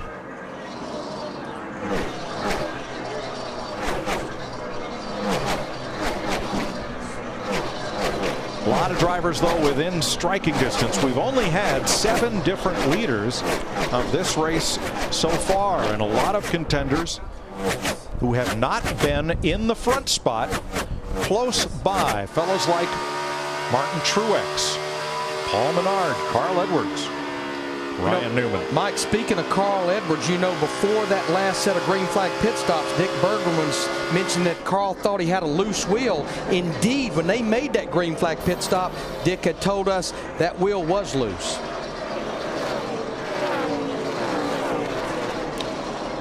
Kyle Busch started at the back, as did Jimmy Johnson. Jimmy got to the lead, and Kyle is another one who hasn't led today yet. Steve Burns? Yeah, Mike, they're still struggling. He got into the fence a little bit. He told Dave Rogers, the crew chief, that they got into the oil a little bit on that last caution. He said he's been landing on the splitter. They came to pit road. They checked fender clearance. They even brought out the toe boards to make sure the car was tracking right. Well, he just got his hands full all day long. And Darrell, when that car for that driver is landing on the splitter, it's like bottoming out, and the car just won't turn. The front wheels are light. And his brother Kurt, who's had a tough day, now comes down pit road once again in the James Finch number 51. Larry, I just wonder, when Darian Grubb came over to Joe Gibbs, I'm sure he brought a pile of information. Looks like that's been helped. Looks like it helped the 11 car. But that information, the other crew chiefs take a look at it and say, you know, maybe we ought to try that. Doesn't seem to me like Kyle has had a very good car at Phoenix or today, not what we're accustomed to seeing. Well, and you know, different drivers have different styles. Sometimes a setup won't suit a particular driver's style. Kurt Busch back on track after 4 tires as Jimmy Johnson is chasing down Tony Stewart for the lead. The gap is just 1/4 of a second, 145 laps into the Kobalt Tools 400 on Fox. The Kobalt Tools 400 is sponsored by Frost Brewed Coors Light, the world's most refreshing beer. By Aaron's, credit is hard, Aaron's is easy. By Chevrolet and their award-winning cars, trucks, and crossovers. And by AT&T, the nation's largest 4G network. AT&T. Rethink possible. Tony Stewart leads Jimmy Johnson by 1.4 seconds. We're 151 laps in. Average speed slowed to 145 miles an hour by 3 caution flags. Yet we still have 24 cars on the lead lap. And if you wonder why that gap between Tony Stewart at 14 and Jimmy Johnson at 48 all of a sudden grew, Jimmy Johnson almost put that car in the wall in the middle of turn 3 and 4. Michael McDowell was coasting down the backstretch, but he's made it around to the garage in the Phil Parsons entry. Mike DeRees and Kurt Busch in that 51 car made an unscheduled pit stop. We got a report he had a flat tire. Yeah, he was falling back, Larry, and the car looked weird, and so a flat tire will make it look weird. Last week at Phoenix, Tony Stewart had a problem. He shut the car off to save fuel, and it would not restart. The problem was traced back to the electronic control unit. We're going to go to Jeff at our Ford Tech car. Jeff Hammond. Let me show you exactly where it's located. We'll go inside the Ford Racing Tech car and we'll show you where it's located at. This is a little box that's located on the dash right now. That's basically the brains of this whole electronic fuel injection process that we're running. This is where really the location of the relay switch that we had a problem with. Right here is where the little fuses were located that actually kicked during the course of the race. Because of this, Tony could not refire his race car. This week, they have been able to take and put a relay in there to eliminate those fuses, bypass them, so that when the engine shuts off, it will not be a problem to refire it. Think about it like this, folks. This is where Tony was sitting. He was trying to refire the car by hitting these switches. When these fuses were kicked, he couldn't reach them. They've got that fixed, and hopefully we won't see this problem today. Thanks, Jeff. Well, Stewart, redemption perhaps. He is leading this race as he was last year with about 1.4 seconds of lead with just over 100 laps to go. Yeah, well, he dominated this thing last year, Larry, but he didn't win it. Dale Earnhardt Jr. has led twice for 70 laps in this race, and he got a little bit of kidding from car owner Rick Hendrick and spotter TJ Majors. TJ wants to take a couple of weeks off, and I'm going to spot starting at Bristol. All right. Maybe I guess, man. It's the highest paying, easiest job in the business. Talking about driving. So I'll be the first to tell you we're overpaid, but it ain't easy. So your job is overpaid and easy. You know, being a spotter for one of these cars at 200 miles an hour, kind of like air traffic control. You got 43 of them out there going around, and you're responsible for yours and also have to keep up with everybody else as we look at team owner Rick Hendrick. I'm not sure any other driver, crew chief, owner would have that kind of a conversation, but that's typical Dale Jr. But he's having a little bit of fun. I was going to say, what a good sign. There's TJ Majors, his spotter on the right-hand side, is he feels good about his race car today. But right now, he's sitting back in ninth, about 9.5 seconds back of leader Tony Stewart. This is about a 2-stop race right now from where we sit at this moment. Well, keep in mind, that's the only one of the 4 Hendrick cars that finished in the top 10 here last year. Dale Jr. finished 8th. At this moment, Matt, 3 of the Hendrick cars are in the top 10. And Mike, that comedy hour continued for about another 5 minutes, just showing how Letarte and Junior have really gelled, but he's got to fix the race car. Junior said it's the tight it's been all weekend. Look for a significant change when they make their next stop on this 88. Yeah, it's all fun and games until you can't fix my car. Right. Looking at Paul Menard, 7th, running right behind Casey Kane, as Tony Stewart's lead over Jimmy Johnson now 1.4 seconds. The Kobalt Tools 400 is sponsored by Farmers. We are insurance. We are farmers. By Pennzoil, pursuing the latest oil technology because we love cars just as much as you do. And by Subway Restaurants. Try the jalapeno tuna. Featured $5 footlong of March. Hope you're enjoying NASCAR on Fox from Las Vegas. There's Tony Stewart, a showy group at the front of the field. A 3-time champ Stewart, Jimmy Johnson, a 5-time champ following him. And then there's Matt Kenseth, who won in 2003 with just 102 laps to go. Lowe's Racing for Relief Program will match today's race earnings of Team 48 with a donation to the American Red Cross National Disaster Relief Fund. And let's go back upstairs. Mike, Tony Stewart's never won at Las Vegas, has finished second twice, and this is the 9th consecutive race he's been in that he's actually had a lead in. That's right, Chris. You didn't have to remind him of that either. He knows this is one of the 3 tracks that he has not won on. Had a coulda, woulda, shoulda here last year. Came up short due to a miscue on pit road, but right now he leads Jimmy Johnson. The gap had shrunk to 0.6 of a second, but now it's stabilized at about 3/4 of a second. Yeah, they just work in traffic right now, getting by some lap cars. But I think Jimmy is equal to Tony. Jimmy lost a bunch of time when he almost hit the wall in 3 and 4. He's slowly gaining that back.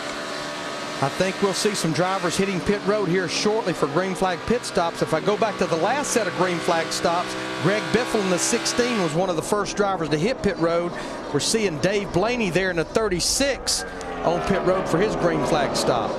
And Larry, I mean, it wouldn't make sense to take 2 tires on the green. You've got to fill it up with fuel. You can put tires on about as quickly as you can put the fuel in. Yeah, you got to get it full of fuel because this pit stop right here, it's going to, I don't think you can go to the end without stopping one last time. My buddy, I don't think you can. You've taught me well. But if we try it, you're going to need to show me we can. But right? somebody might be able to. 24 cars on the lead lap. Denny Hamlin, the last of those. Last week's winner, and this week Hamlin just kind of hanging on. And you can see the interval has grown 1.2 seconds now once they clear lap traffic from Stewart back to Jimmy Johnson. Matt Kenseth 1.8 back in 3rd. Greg Biffle 5 seconds off the lead in 4th. And Kevin Harvick 7.7 back in 5th. But all the way back to Dale Jr. in 10th place, there's only 2 to 3 tenths a lap difference in the lap times. That 2 or 3 tenths is all it is. If you could just make up 1 on each end, you'd be running as fast as the leader. Green flag stop for Juan Pablo Montoya, who began the weekend crashing the wall early in practice and having to go to a backup car right off the bat. And Jeff Burton coming onto pit road. So we do begin this round of green flag stops. Now, if I think back to that first set of green flag stops, Tony Stewart in the 14, Jimmy Johnson in the 48, they were 2 of the last drivers to hit pit road. 96 laps to go in the Nevada desert, with Stewart lapping at about 30.7 seconds. And here's Dale Jr., who'd been rim riding at the top of the racetrack, and as on the last round of stops, coming in early to make a needed change. Matt? Mike moving that race car around on the racetrack, trying different lines to see if he could free it up at all. Pulls it to a stop. Big air pressure change on the 88. Good crank on the chassis adjustment. Left side tires coming off. Solid stop so far.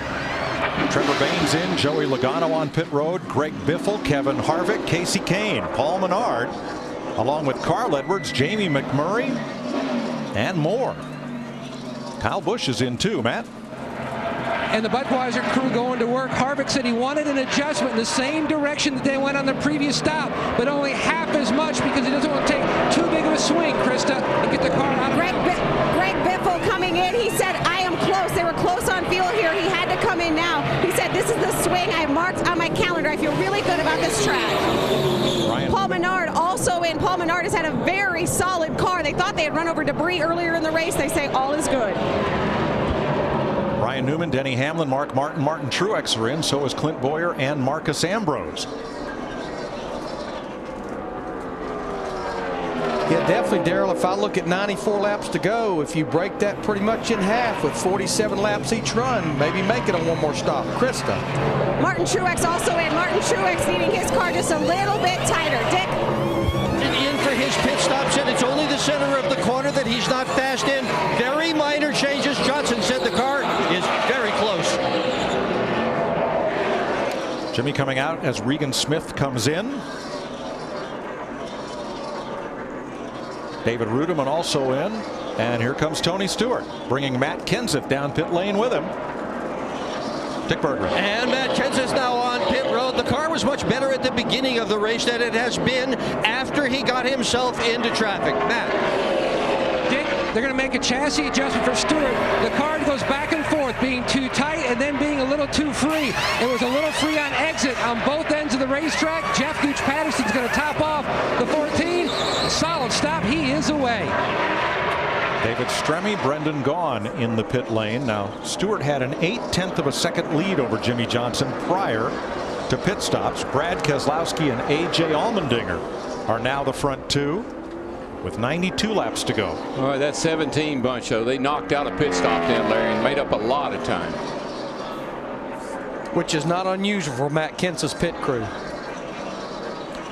Jeff Gordon rises to third. Keselowski, Allmendinger, and Gordon are the lead lap cars who have not yet stopped, along with David Reagan. Now, Allmendinger in the 22 and Jeff Gordon in the 24, they came back in on that last caution at lap 126. So we would expect those two drivers to go a little further. We're seeing Brad Keselowski in the 2 on pit road now. Keselowski and Ken Schrader to pit road as we continue under green. Remember, Keselowski had a speeding penalty on pit road earlier. Bobby Labonte also in. Matt. Mike Keselowski has just about seen it all today. You mentioned a speeding penalty. Then they took only fuel on one stop, trying to make up that track position. The car loose in, even looser on exit. You saw the crew member make the chassis adjustment on the Blue Deuce. A.J. Allmendinger did lead a lap for the first time today, and now he comes to pit road. And but for Jeff Gordon, that will complete the cycle of green flag stops. You know, Darrell talked about it earlier. Now that we have the blueprint of the new point system where every position is 1 point, leading a lap is a point, I think these drivers know based on last year, every point is so important. Krista. A.J. Allmendinger trying to make up for what he did early in the race when he missed his pit box and called his move. Embarrassing. The team coming in, as you said, leading that lap, coming around to make a 4-tire change for the Dinger. Jeff Gordon will give up an 18-second lead to make this pit stop with 89 laps to go. That'll cycle back through and put Tony Stewart back in the lead. And Jimmy Johnson will be a little closer than before pit stops began. Steve? Mike, Jeff Gordon saying his car is plowing. They're going to make a pretty significant chassis adjustment and 4 tires for Jeff Gordon, just chasing the racetrack and the handle all day. Thanks, Steve. Before pit stops began, Stewart had an 0.8 of a second lead. He now has a 0.5 second lead, and the second place car is still Jimmy Johnson. 2 Chevys leading 2 Fords at Las Vegas. 88 laps to go. You're watching the Kobalt Tools 400.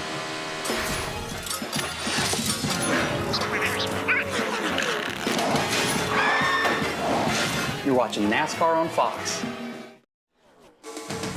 The Kobalt Tools 400 is sponsored by Sprint, proud sponsor of the NASCAR Sprint Cup Series. 82 laps to go in Las Vegas. Let's take an inside look at what's happening in the NASCAR Sprint Cup Series, brought to you by Sprint. Fastest lap today and the biggest mover in the race.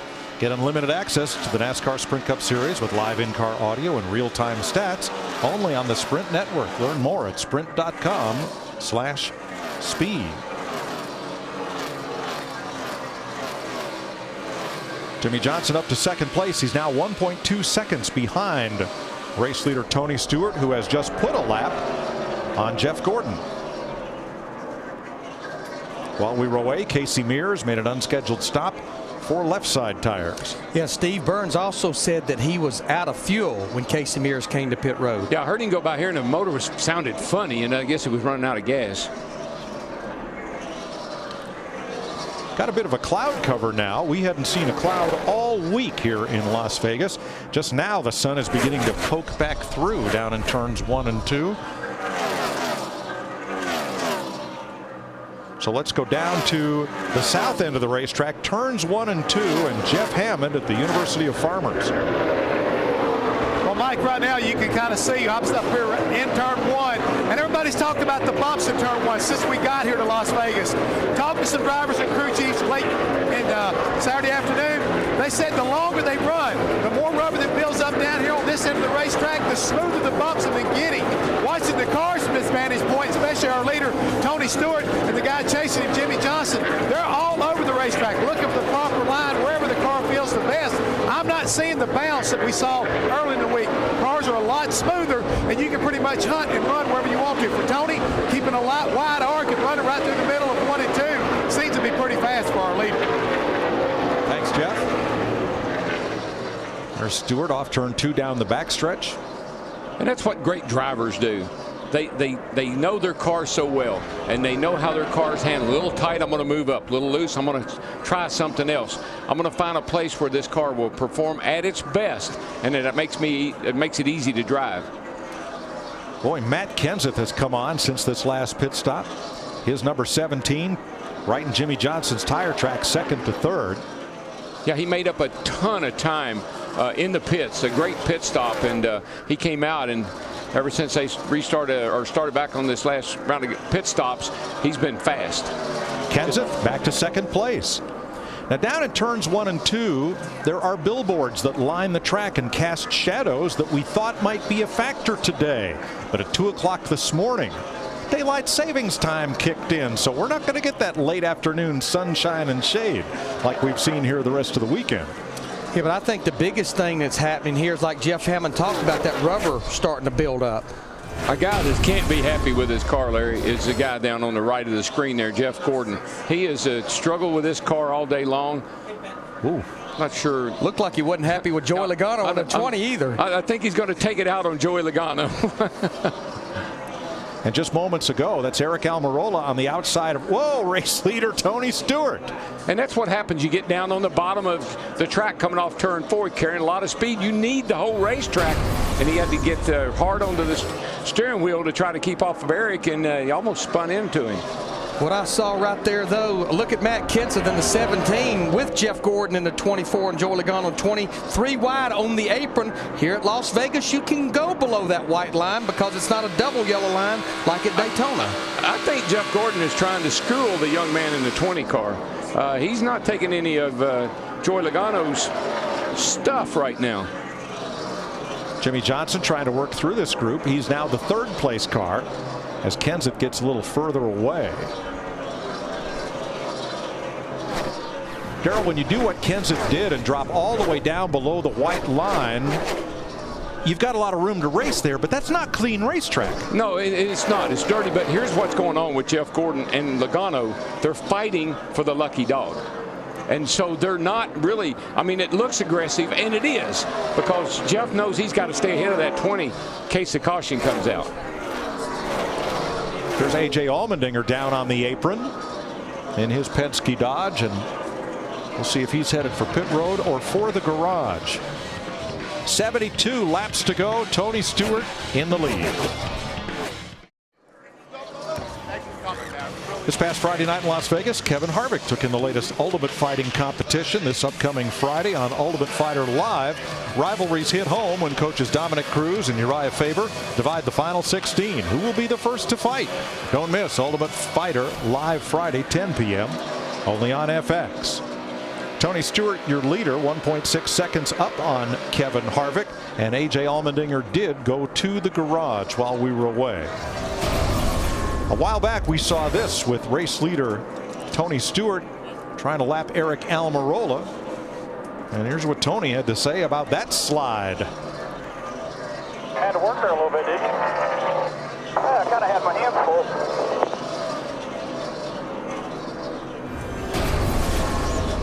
You know, considering he almost wrecked the car leading the race, I'd say he was pretty well under control of his emotions. He wasn't mad at Eric. No.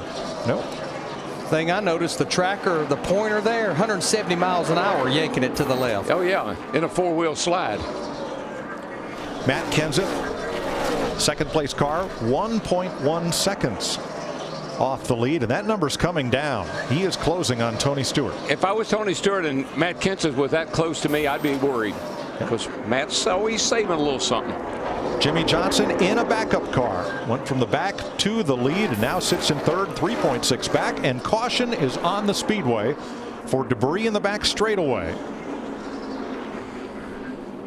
Now in fourth, Greg Biffle, and what a drive today for Paul Menard in the Richard Childress Racing number 27 Chevy. Yeah, he started back in the 22nd position. He's just kept it clean, good solid pit stops, just been chipping away all day. Yeah, Larry, he didn't just happen to be there right now. He's been running in the top 5 or 6 pretty much his whole race. Went out skiing in Colorado this week with Regan Smith, and Smith was driving, hit a patch of black ice and got off into the woods. Nobody was hurt. The irony of it is that Menard is an accomplished ice racer back in his native Wisconsin. He should have been driving. Trevor Bayne will get the free pass on this caution flag, the 4th one of the day.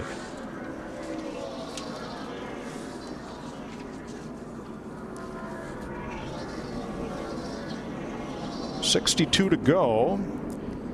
The Toyota top performers at the moment: Martin Truex in 11th, Clint Bowyer 14th, Kyle Busch, who started last in a backup, 17th, and Mark Martin back in 18th. When Martin had been running up in the top 5 or 6 most of the day, he slid back here a little bit. Maybe they'll make a nice adjustment on this pit stop. Well, you can't make it from here on fuel, but I think back earlier, Dick Berger, when some of these drivers only had 25 laps on their tires, we saw some 2-tire stops, Dick. Well, it's hard to say what's going to happen here, but they are watching what everybody else is doing. Matt Kenseth, just a little bit of adjustment on his car. The same with Jimmy Johnson's car, number 48. Matt. The 14 to Tony Stewart. The game plan here, right side tires. They will top him off with fuel. Stewart said that the car is absolutely the best it's been all day, Krista. Greg Biffle asked his team, can we make it the distance from here? Crew Chief Matt Fuchsia said no. So what are they going to do? Gamble and take 2 or go for 4? Greg says, I think we have to do 4. That's the plan for the 16. They come around to the left side. Yes, an adjustment and 4 tires. Tony Stewart comes off pit road all by himself because he took on 2 tires.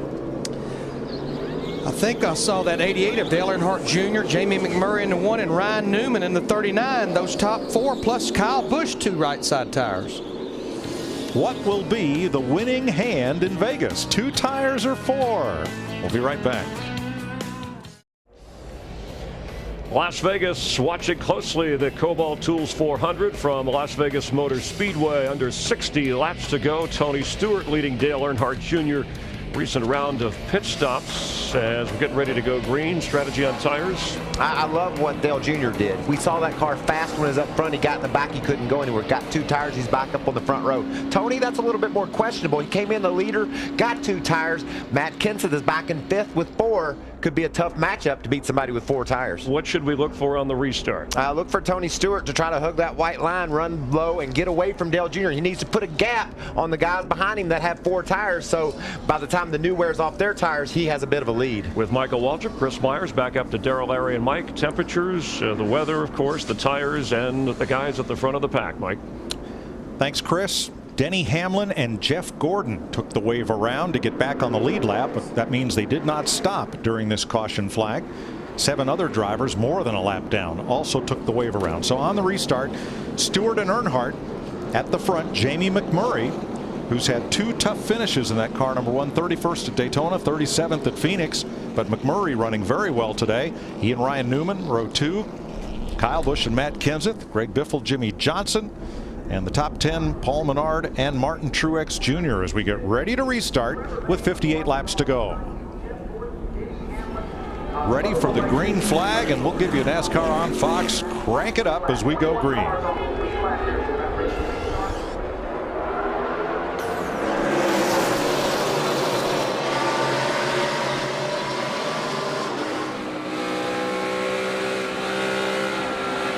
Still outside, 18, right down on you. Still outside. Clear the 18.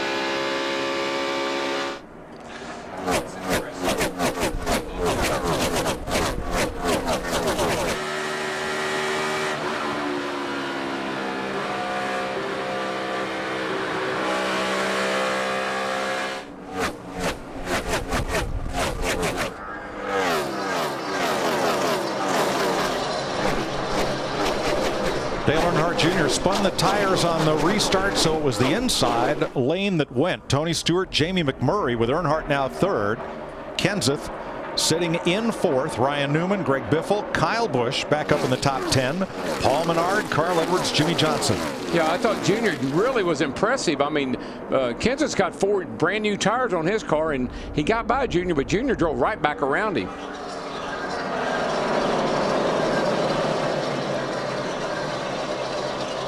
55 to go. Dick Berggren, how about Jamie Mack in second? Well, early on in the race, Mike, they thought their day was going to be done. They had engine problems. They had a mechanic inside the car. They had a couple of them under the hood, but they seem to have corrected their engine problems. 2 tires on the last stop. McMurray is now running in second spot.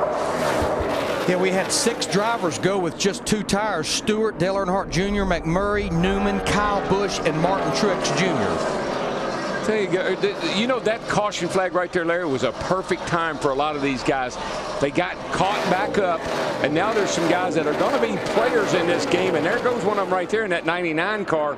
He struggled a little bit today, but right now he's back up in the top 10 and looking pretty racy. Yeah, I would be hesitant to say that we are finished with cautions, but it put every driver about 8 to 12 laps outside of being able to make it to the end. Last year, Carl Edwards won this race but didn't lead till lap 152. I wondered if we should come in and top off there. We had talked about it. I didn't want you to top off, or I would have told you to. Everybody is talking about 6 laps to be short here.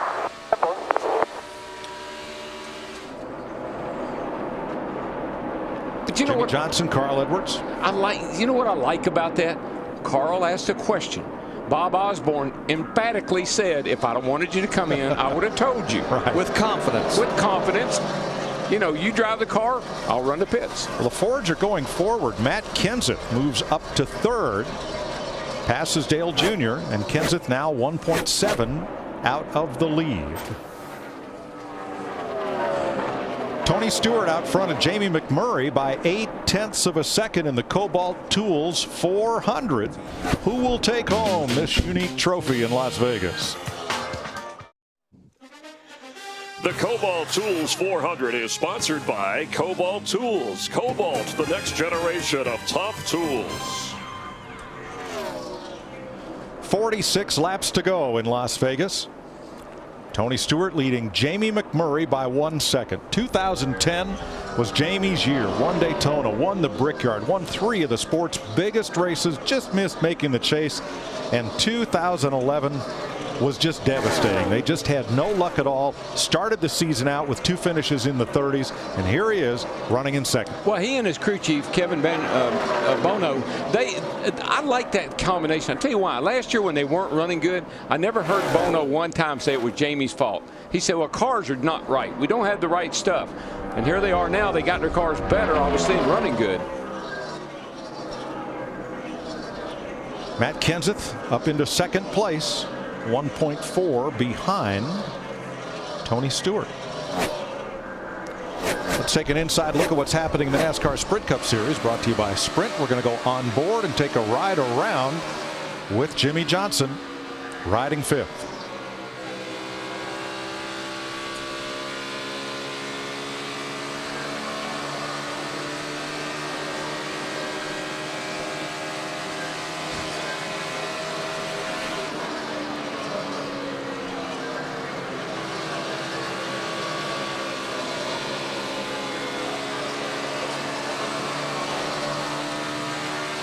Check out NASCAR Sprint Cup mobile app on your Android-powered device on the only national carrier with truly unlimited data. Learn more at sprint.com/speed. Eric Almirola's made a pit stop at 43 laps to go. Old cousin Carl back there in that 99 car, Carl Edwards, he keeps getting a little bit better, I think that's one reason that Bob Osborne, his crew chief, did not want to bring him back in to top it off with fuel. He has seen what putting drivers back in the pack does to the performance. The Fords are sneaking up on those Chevrolets at the front of the pack. Kenseth now second, Biffle in 4th, and Edwards 9th. They do that a lot. I mean, if you think back, Larry, we've seen time when they weren't very good in practice, they weren't very good in qualifying, but once they got into the race in the latter stages, they always seem to come on strong.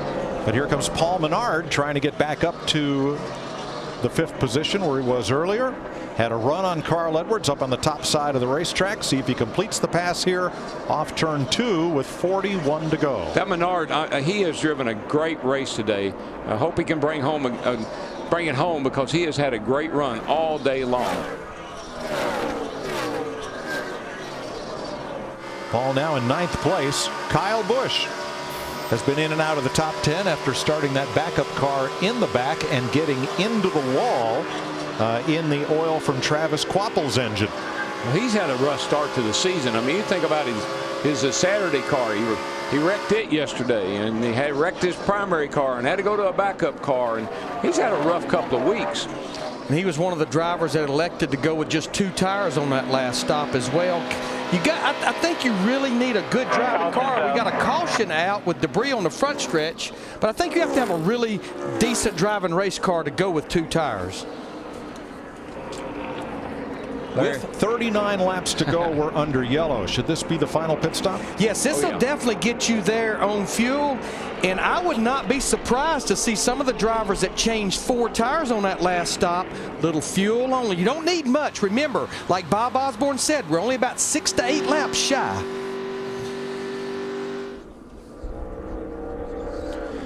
Well, Jeff Hammond, let's talk a little strategy here. If you took 4 last time, do you gamble with 2? And may some drivers take no tires at all?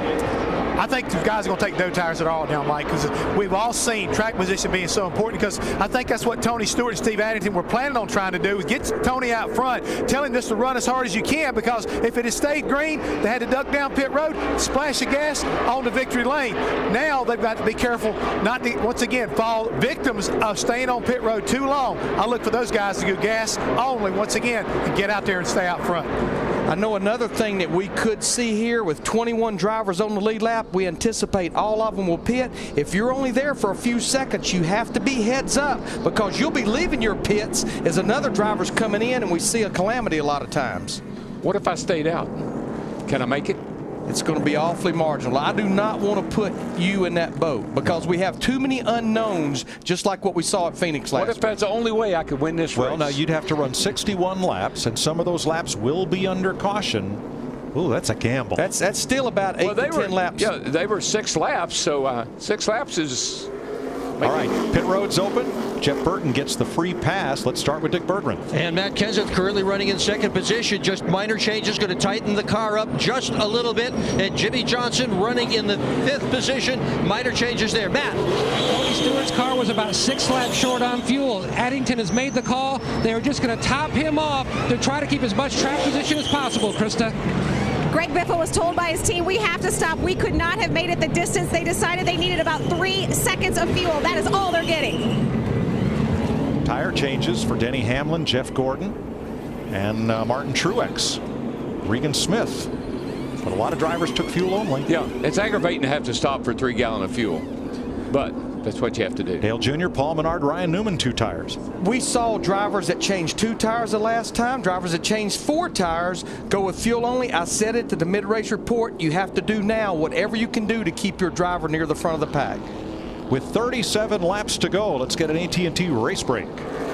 Thanks, Mike. With Michael Waltrip, and Tony Stewart has led 93 laps. Remember last year leading the most laps here, he said we let one get away. Second sucks is how Tony Stewart put it. Right now, his strategy at this point, you said for some gambling staying out, you wouldn't recommend it. Well, but we had a couple guys do it. Clint Boyer in the 5-Hour Energy car and Brad Keselowski both decided to stay out under this caution. They've got to stretch their mileage. Are they betting that there's going to be more cautions after this? You know how things get tense at the end of these races. We saw it in that last little green flag sprint there. Guys rubbing each other, leaning on each other, really getting aggressive. It was a circuit breaker that ended Tony's run last week in Phoenix. He's trying to be a circuit breaker today, win for the first time here in Phoenix. Who has the best chance to unseat him if we don't see another caution? Well, a couple of Fords are really fast, Kenseth and Biffle. They both have better tires on the left side than Tony has too. Can they use those better tires as an advantage and put Tony in their mirror? I don't know. Tony's been awful strong, but I like those tires on the Fords. The Jack Roush Fords have won half of the race races that have been run here in Las Vegas.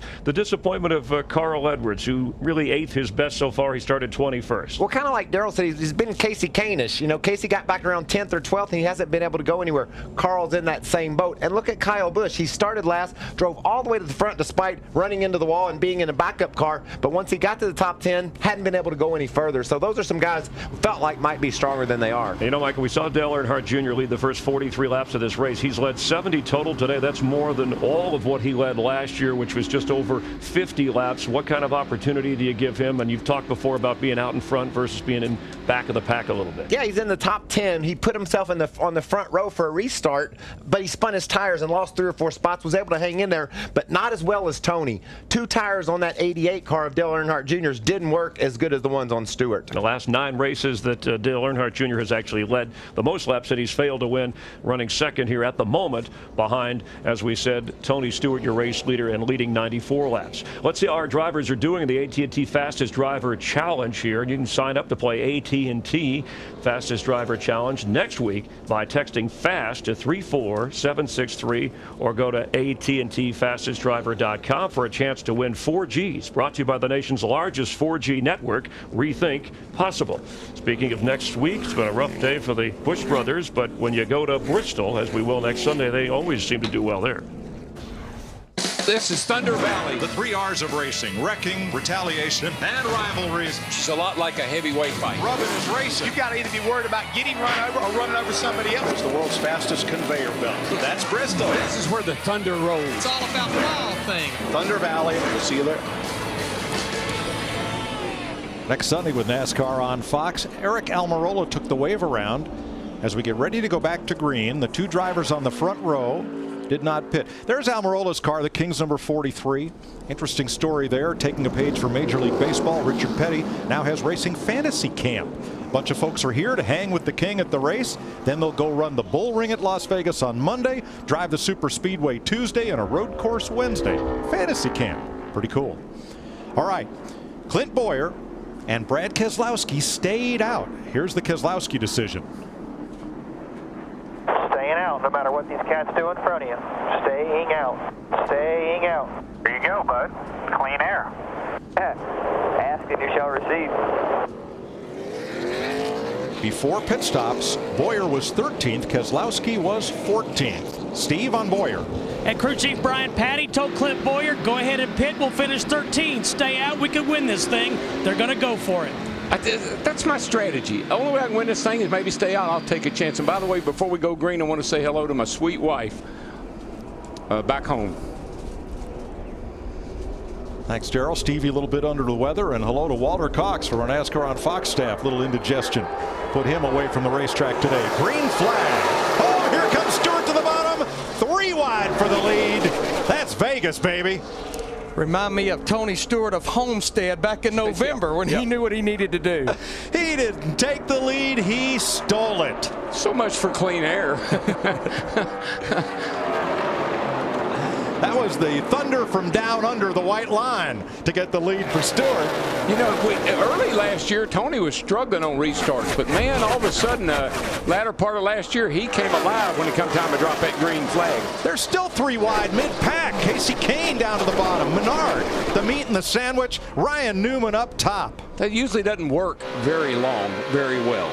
But Darrell, we've always said, on the restart, that's your chance. If you're going to get them now.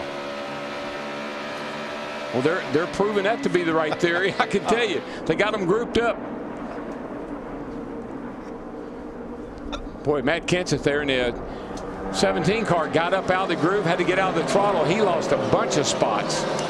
Mike, it became apparent to me that someone told these drivers there's 32 laps to go. You've got enough fuel to get to the end. You've got what you got as far as tires. Show me something. Well, Tony Stewart did. He flat snookered him on that restart. We had a little pre-race thoughts from Tony on how this day might go, but now he is under pressure from Keselowski for the lead. Start-finish line. Brad on the bottom. Dead even at the line, and Dodge out in front, turn 1. You know, Paul Wolf has won a couple of races for Brad by gambling. And that was a heck of a gamble to stay out. But look at this. He's up there. He's got a shot. Didn't quite get the lead, but Keselowski just ran his fastest lap of the race. And I think he did that by how he drove that thing off into turn 3 the last time through there. Now let's have a listen to what Tony Stewart said to his team in pre-race. Careful today, guys. Just do what we've been doing. Haven't had any luck here yet, but this will get us turned around here today. We got a good car here, so we'll just take care of it all day long and get us what we deserve here. And you know, Mike, Tony is under a bit of a pressure if you think about it. Letting Darian Grubb go, and Darian goes over there with Denny Hamlin, and they won the race last weekend, and people started saying, well, maybe Tony made a bad decision. I think he's trying to prove something here today. And then think about the pressure of Steve Addington, Tony Stewart's new crew chief on the pit box, taking over a driver and a team that won 5 of the last 10 races and the championship last year. All right, who's missing from that picture up front? Right there, Matt Kenseth. Currently 7th. Kenseth was in position to challenge, but 2 laps ago. Yeah, he just got up there and he got to higher and higher and higher, and he finally made contact off turn 4. Didn't damage the car, but didn't break his momentum. 29 laps to go in the Kobalt Tools 400. Well, let's go side by side. It's Tony Stewart leading. Brad Keselowski staying within 1 second of Tony Stewart. Greg Biffle 1.4 and Jimmy Johnson 1.9 out of the lead. Jamie McMurray 2.9 back. That's your top 5. Then Kenseth, Boyer, Edwards, Kane, and Newman the top 10. With Dale Earnhardt Jr. 11th and Mark Martin 12th. Here's what happened between those two 1 lap ago. Mark comes up and Dale Jr. says, hey, man, you broke my. Whoa. I mean, he got in the wall a little bit going down through there. Gave him a real nice tap. I mean, Earnhardt had a run, but yeah, that's pretty hard hit. Yes, he did with both ends of that 55 car. And Mark, you'd have been running about 18th all day long. I've been telling Larry, I said, you watch that 55, you'll be 10th when this thing's over with. Only 23 laps to go, and caution waves for Landon Castle, who suffers the same fate as his teammate Travis Kvapil, just about 100 laps later than the 93, which went up in smoke and brought out the caution at lap 127. This is lap 244, meaning Castle's engine lasted just about twice as long as his teammates. Now, to me, one of the drivers that caution benefits would be Brad Keselowski in the 2 car, because it's about a 2-to-1 ratio. Caution's to green. He was going to have to go 61 laps on fuel, so that was going to be a little bit marginal. There was a bit of a discussion on that caution lap between Dale Earnhardt Jr. and Mark Martin. They got side by side and kind of close enough for hand signals up in turns 3 and 4. Mark's got a lot of damage to his car, and he drove up along beside of Dale Jr. and expressed his displeasure with that young man.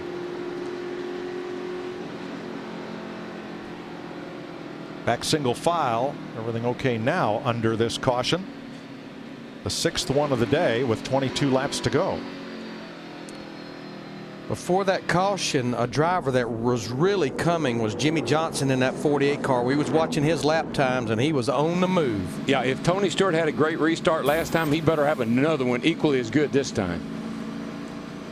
Joey Logano will get the free pass under this caution flag and be back on the lead lap. We'll restart with 23 lead lap cars. With 22 drivers on the lead lap roughly, and then as you said 23, Mike, I don't see anybody in the top dozen coming to pit road. If you're one of the drivers that are at the back of the lead lap, you know, why not? Come for adjustments, come for tires. And I think we're seeing it starting with Kyle Busch in the 18 and a lot of drivers that were behind him. But Larry, Menard, Ambrose, Harvick lead the pack onto pit road. Right now is when the great drivers and the great athletes shine. This is an opportunity. Tony Stewart has dominated this race, but this is an opportunity for Jimmy Johnson or Greg Biffle or Matt Kenseth to step it up a notch and go up there and take the win. Denny Hamlin and Jeff Burton also came to pit road. 4 tires for Burton, left sides for Harvick. Great athletes want the ball. You know, they want to catch the winning touchdown. They want to hit the winning three-pointer. This is what you live for right here. If you're a Keselowski, Biffle, Johnson, Kenseth, these guys, this is the moment they've been living for. Well, on the last restart, Tony Stewart pulled what everybody will be remembering as our 5-hour energy move of the race. Here's another look at it. Stewart is on the inside of row 2. Can't pass before the start-finish line. But boy, what a well-timed move that was. And that was, Mike, it was all timing. He timed it just right, and he got a little head of steam, was able to blow by these guys. And all that white line does is say, here is where the track apron starts. That's not an out-of-bounds line, except at Daytona and Talladega. We'll go side by side with 21 laps to go. Under caution, Tony Stewart leading Brad Keselowski and Greg Biffle. Welcome back to Las Vegas, where the trail of Speedy Dry goes from the exit of turn 2 all the way halfway down pit road to where Landon Castle turned into the garage area. That's why we have a lengthy cleanup for this 6th caution flag of the afternoon. Tony Stewart leading Brad Keselowski, Greg Biffle, Jimmy Johnson, and Matt Kenseth. Well, we listened in on Brad Keselowski's team communication during this caution. We can't let ourselves be intimidated by any of these guys. When it comes time, we just make sure we're aggressive. I agree with you, man. Brad Keselowski being worried about being aggressive? I don't think so. I don't know if Brad Keselowski is worried about Tony, but if I were Tony, I'd be worried about Brad Keselowski, I can tell you that. It's been a long time since I've seen Brad Keselowski intimidated by anybody. Now, of the drivers that pitted, Paul Menard came out in 17th. Krista. Greg Biffle definitely a factor in these closing laps. He said last year we had good cars, but we couldn't seal the deal. And that takes a toll on you mentally. We made changes in the offseason, and it is paying off. Words cannot adequately express how badly the Biff wants this win. He is 3rd. His teammate Kenseth is 5th. His other teammate Carl Edwards is 7th. I love the Biff. You know, after Daytona, everybody said he didn't try to win the race. He was so, his sarcasm, obviously. He said, nah, I didn't want to win that race. Didn't pay but $1.5 million. Had to go on that media tour and do all that stuff. and then when people called him on that and thought he was being serious, he said, now wait a minute. We downloaded the data in our laptop computer. We'll show you the data, and the throttle trace said 100% throttle 100% of the time those last few laps. But you know, we talked about it at the top of the show. This race a year ago is where I think really frustration started setting in for Greg Biffle. He had a race car that could win this race, and they couldn't get fuel into it. Well, that and maybe Charlotte with his cool box. All right, 18 laps to go. Chris Myers. 11 leaders, 16 lead changes. If you tuned in a little bit late, it was Dale Earnhardt Jr. Casey Kane on the pole, but Jr. led the first 43 laps, led 70 total in the race, more than he had led the entire season last year. Jimmy Johnson went from 40th in a backup car out in front and led for a while. Johnson led 35 laps. But Tony Stewart, you saw him on a restart moments ago. He shot in front, said that's what they pay me to do. Remember, he's the owner driver. He's led the most laps, closing in on 110, and right now has the lead over Brad Keselowski and Greg Biffle. Of his 44 career wins, only one of Tony Stewart's victories have come in the month of March, and of course he's still looking, Mike, for that first Las Vegas win. The one thing these guys have got to be aware of, clean them up. That spotter, that crew chief, clean them up. Get the tires clean because they've been through all that stage dry. You don't want to spin the tires on this restart. That happened to Dale Earnhardt Jr. earlier in the race. So of the cars that just pitted, Paul Menard 17th, Kyle Busch 18th, Ambrose, Harvick, Burton, Hamlin, and Logano at the tail end of the lead lap. Tony Stewart in a Chevrolet and Brad Keselowski's Dodge are going to lead them down for this restart. It'll be 17 laps to go in front of a packed house in Las Vegas. Green flag. And Brad spun the tires just a little bit. Not much, but enough to lose momentum. And Jimmy Johnson in that 48 and a whole bunch of other drivers are going to take advantage of that. In fact, Brad Keselowski, he can't go. There's something wrong with the car. He spun the tires. I bet he missed a shift. Falling like a rock through the field. Something's up, big time. And that gives Tony Stewart a 4-car length lead on the Biff. Here comes that 48 car, though. Yeah, it won't pick anything up. Keselowski will pit. Stewart across with the lead. Well, as I see him struggling with fuel right now as he comes to pit road, A.J. Allmendinger in the 22 car, his teammate had an issue with fuel pressure earlier. Watch you were talking about fuel pressure. Here comes pressure for Tony Stewart in the color of a blue car with a 4.8 on the side of it. Keselowski, you saw him drop back through the field there.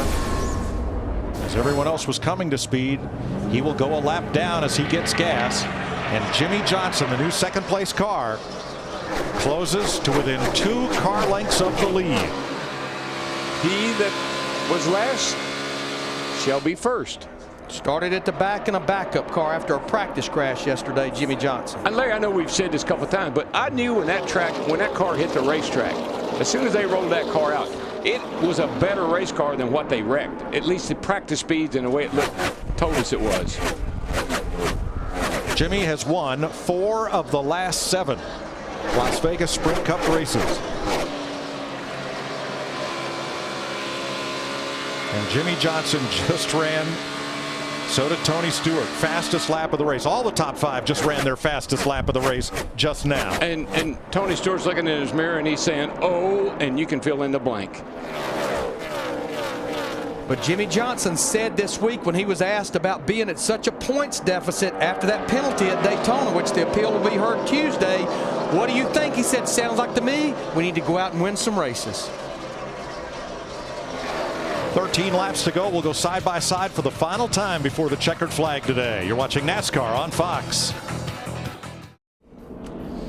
A hard hit for Kurt Busch puts us under the 7th caution of the day. Said he cut down a left rear tire, ran over a piece of debris. Here's a look from Kyle Busch's car. Still clear. Spinning behind you. You can just see it looked like the right rear went down and the car just yellows out. Immediately turned.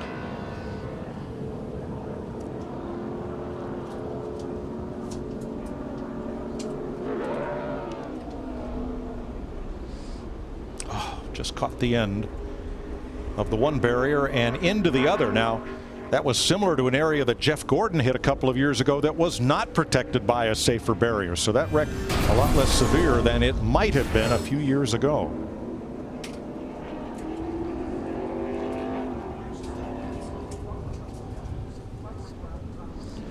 Tony Stewart, Jimmy Johnson 1-2. If you look back in history, NASCAR's greatest 1-2 punch ever, Richard Petty and David Pearson. 63 times, stock car racing's king and the Silver Fox finished 1-2. Pearson having a little bit of an edge in the finishes. Of their generation, Tony Stewart and Jimmy Johnson are NASCAR's 1-2 punch. 12 times. They've finished 1-2.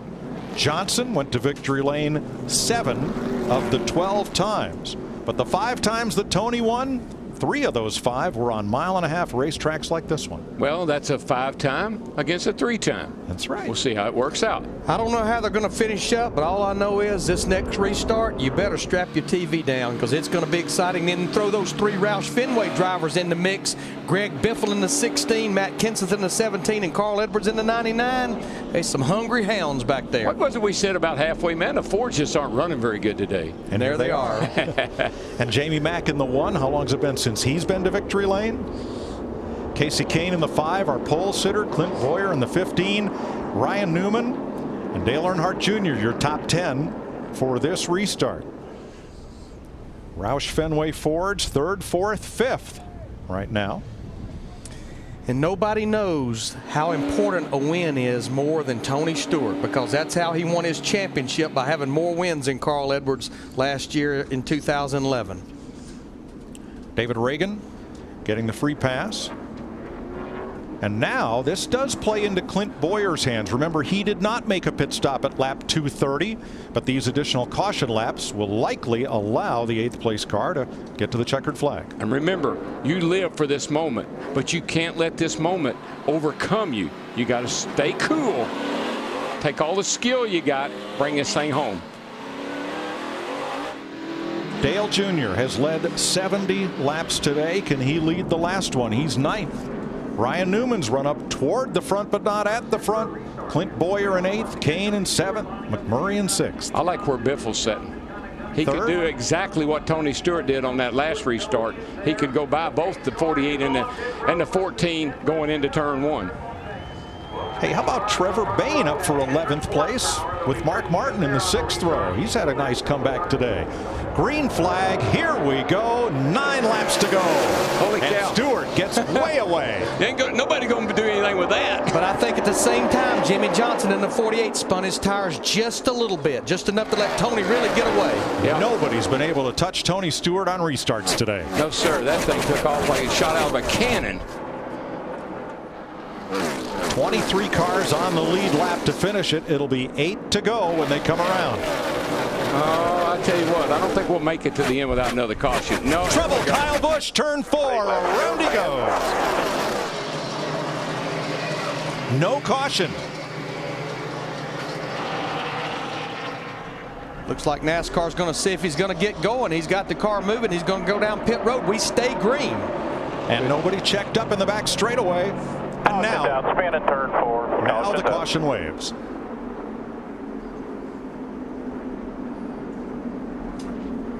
Well, I thought we were going to get, I felt there'd be a caution, but then when I saw the 18 spin down out of harm's way and he got going, thought we might be all right. Let's have a look at what happened here to Kyle Busch, right in the middle of your right side of your screen. He's underneath Bobby Labonte, and we're told the left rear tire went flat. Same thing that happened to his brother, Kurt Busch, just a caution before this. Yep, definitely. Okay, re-rack. Set them up. Jimmy Johnson, the 48, get another opportunity. The orange cone. Our friend, the orange cone. Had a tough life. Who Darrell had a visit with in pre-race. That had a tough day. Going to need new shoes there. He's going to Coney Island. He's done. Is that where old? That's where old cones go. They go to Coney Island. Watch this restart. Tony looks like he was shot out of a cannon right here. Oh, you look at Jimmy, though. See Jimmy fishtail? Well, yes, but what about Biffle? What about Edwards? It's almost like they were caught napping.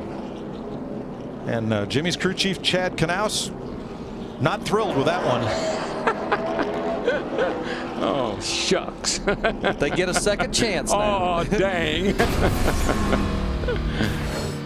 Guys, people don't understand how hard it is to get 850 horsepower hooked up to the ground, especially when the cars are sitting on a slight bit of banking. You saw when Jimmy tried to go to the gas up on the high side, the car fishtailed. He lost the ground to Tony. Will he be able to correct for it this time? It's very difficult to get all that power to the ground, Darrell. Well, and that's a great point, Michael, because Tony Stewart's the race leader. He's in control. He only has to act. Every other driver has to react to what Tony does to get going on a restart. Spinning your tires on a restart, the driver is ultimately responsible. But the crew chief and the spotter have got to stay on that driver all the way to the green to be sure you got those tires clean. While this was going on, Brad Keselowski in the 2 car, he's back out there, but he's back in 32nd place, 8 laps down in that 2 car. There's Steve Addington, Tony Stewart's new crew chief, left Penske Racing at the end of last year. He left even before Kurt Busch was released. Of course, made the chase, won 2 races last year, made the move over to Stewart-Haas Racing. And we had some audio from Tony Stewart and his team. You got to tell NASCAR to make sure that was beside me and not hanging back and rolling the start like he's trying to do. The 2 car and him both have done it. Didn't work too well, did it? No, I don't think I'd complain about that restart if I were him. Think about something else. Eric Almirola gets the free pass, so we will restart with 24 lead lap cars. I think what Tony is doing, though, he realizes this is another critical moment. He is preparing himself, for don't let these guys do anything, any tricks on this restart. Yeah, don't you want that driver right alongside you, not back in your blind spot? Yeah, because he's you're anticipating. You're sitting there, you're listening to the guy beside you throttle. You're waiting, and you're trying to decide you want to go right when he goes. And that gets to be a game. I've punched the throttle and got off of it before. Next Sunday, it's all different. Imagine a big cereal bowl and put 43 cars in it and race them around. We'll be at Bristol next week. Bristol, Tennessee, with NASCAR on Fox. Michael? You see what Tony's doing, Daryl? He's got Jimmy up there way ahead of him. He said, if you want to play that game, I can play that game. They're trying to get in each other's head right now. Tony laying back, Jimmy up ahead of him. Oh, it's gamesmanship on these restarts, and particularly at the last one. You know, you got to be sure that you got your act together, and if you can mess the other guy up, you want to do that too. Now, one thing that's different on this restart, the two Roush Fenway drivers are flip-flopped on row 2. Biffle in the 16 outside, Kenseth in the 17 on the inside. This is kind of like icing a kicker or icing a guy at a three-point line, you know. Stewart and Johnson front row, Kenseth and Biffle, Edwards and Kane, McMurray, Newman. It'll be 4 laps to go. Green flag. Perfect time. That Jimmy got it pretty close that time. Not better restart that time than a time of 4. Edwards, bottom of the racetrack. Underneath Kenseth. On the outside, Biffle. Ford's 3 wide for 3rd spot. Boy, and that's 3 Roush cars right there, all on top of each other. And there goes Kenseth. Kenseth in the wall. Clear. Kane high, McMurray low, and Kenseth limps down the back straightaway as we try to stay green. Boy, watch Johnson on that high side. He's going to get a heck of a run right here. He's looking under Tony. Tony blocks. That high line can really pay off on the corner exit. 3 to go. Kenseth continues back of the pack, but on the lead lap. It's like Johnson in the 48 gets a better run off the corner, and that lets him get to the next set of corners a little bit quicker than Stewart. Well, we heard Tony say my car really is awesome getting in the corner. This is the turn 3 and 4 is where you can really make up some ground on the outside. The big winner in that dust-up was Ryan Newman, who emerged in 4th place behind Greg Biffle. 2 to go. That 14 car, though, he comes out of the bottom. He comes up out of that hole pretty stout. Jimmy Johnson trying everything he can. He went all the way to the top of the racetrack that time to try to get the run down the back straightaway. And you can see Jimmy closes down the straightaway with the momentum of coming off the corner, but he loses too much time. Now he's going to go to the bottom. That's a great move. But he drove it down into turn 3 that time, Daryl. It just wouldn't quite stick like he needed it to. Tony's car is just a little bit better. It's just good enough. You're not going to pass him. White flag. Jimmy Johnson won here on a last lap pass in 2006. But he trails Stewart by 3 car lengths out of 2. Yeah, that 14 is just too strong up off the bottom of the corner. Jimmy tried everything he could, but 14 is just stout. Turn 4, final time. Johnson arcs high, brings it down low. The defending Sprint Cup champion Tony Stewart makes it a smoke show in Vegas and wins the Kobalt Tools 400. There, Ryan Newman in that 39 car. He'd been chipping away all day long, finished 4th. Boyer in the 15, he ended up 6th. Great run, and Paul Menard stopped and got tires. Restarted 18th, and he finished up in 7th spot. Great run by Menard.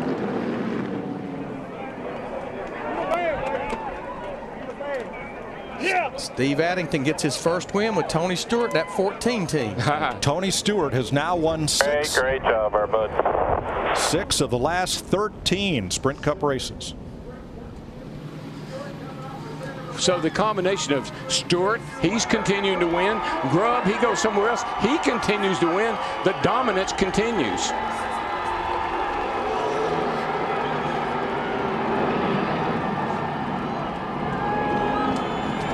Stewart tuned up for the weekend by doing a little dirt track racing Thursday night. Started 7th. And passed Matt Kenseth as the all-time lap leader at Las Vegas Motor Speedway late in this race. Well, nobody will have to explain to him this year how they lost this race. No, because he drove off and left them. It's redemption. And this marks the 14th year in a row in which Tony Stewart has won a Sprint Cup race. It's amazing. Good stuff. You know, the Roush Fenway teammates worked really well at Daytona, but on this last restart, the 3 Fords got to battling each other. Watch the 16, 17, and 99 here. Yeah, they're all wadded up here, and it starts when the 99, Carl Edwards, goes to the apron. Right here, he really puts the 17 in a box. Biffle on the outside. right here they're going to be some contact. But here comes Kane with a run, and McMurray. Ooh. You know what? That's actually Kane sucked the back of that 17 around. The teammates were really clean. Kane in that 5, I saw him. He had such a run through the middle of 1 and 2. Yeah, he just went outside there and sucked the 17 right around, there. He got that little bump from Matt. He hit the wall too. Yeah. But Kane managed to make it around and finish 19th. Oh, by the way, Tony's still doing burnouts. He's going all around the place. Yeah, Matt Kenseth ended up finishing 22nd in his 17 car. Tony is now doing what Alan Kulwicki invented, the self-described Polish victory lap. Driver's side to the crowd and salute the fans. Both Stewart-Haas cars in the top 5, guys. On a day we were all springing forward, 40-year-old Tony Stewart turns back the hands of time and into victory lane, the earliest he's won a race. This is the 3rd race of the season. What does that say? Usually a strong finisher at the end of the year. Thumbs up for Tony Stewart, who led the most laps and outdueled Jimmy Johnson, held him off at the end. A battle between two of the greatest drivers in NASCAR history. A couple of Hall of Famers when their time comes. And Tony in victory lane. Let's go down there with Matt Yoakum. And Tony Stewart rolls into victory lane for the first time in his career at Las Vegas. 2nd time he's ever won in the month of May. And what a way he did it in dramatic fashion. Great job, though.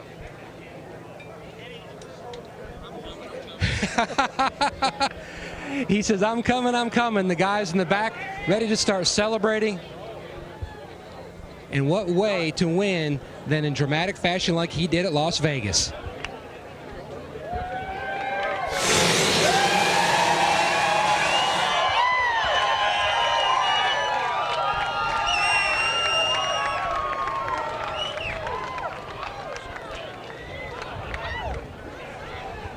And no place ever owes a driver anything, but Tony, after the domination and disappointment a year ago, and especially with that guy coming on board, what's it mean to finally win at Las Vegas? Oh, man.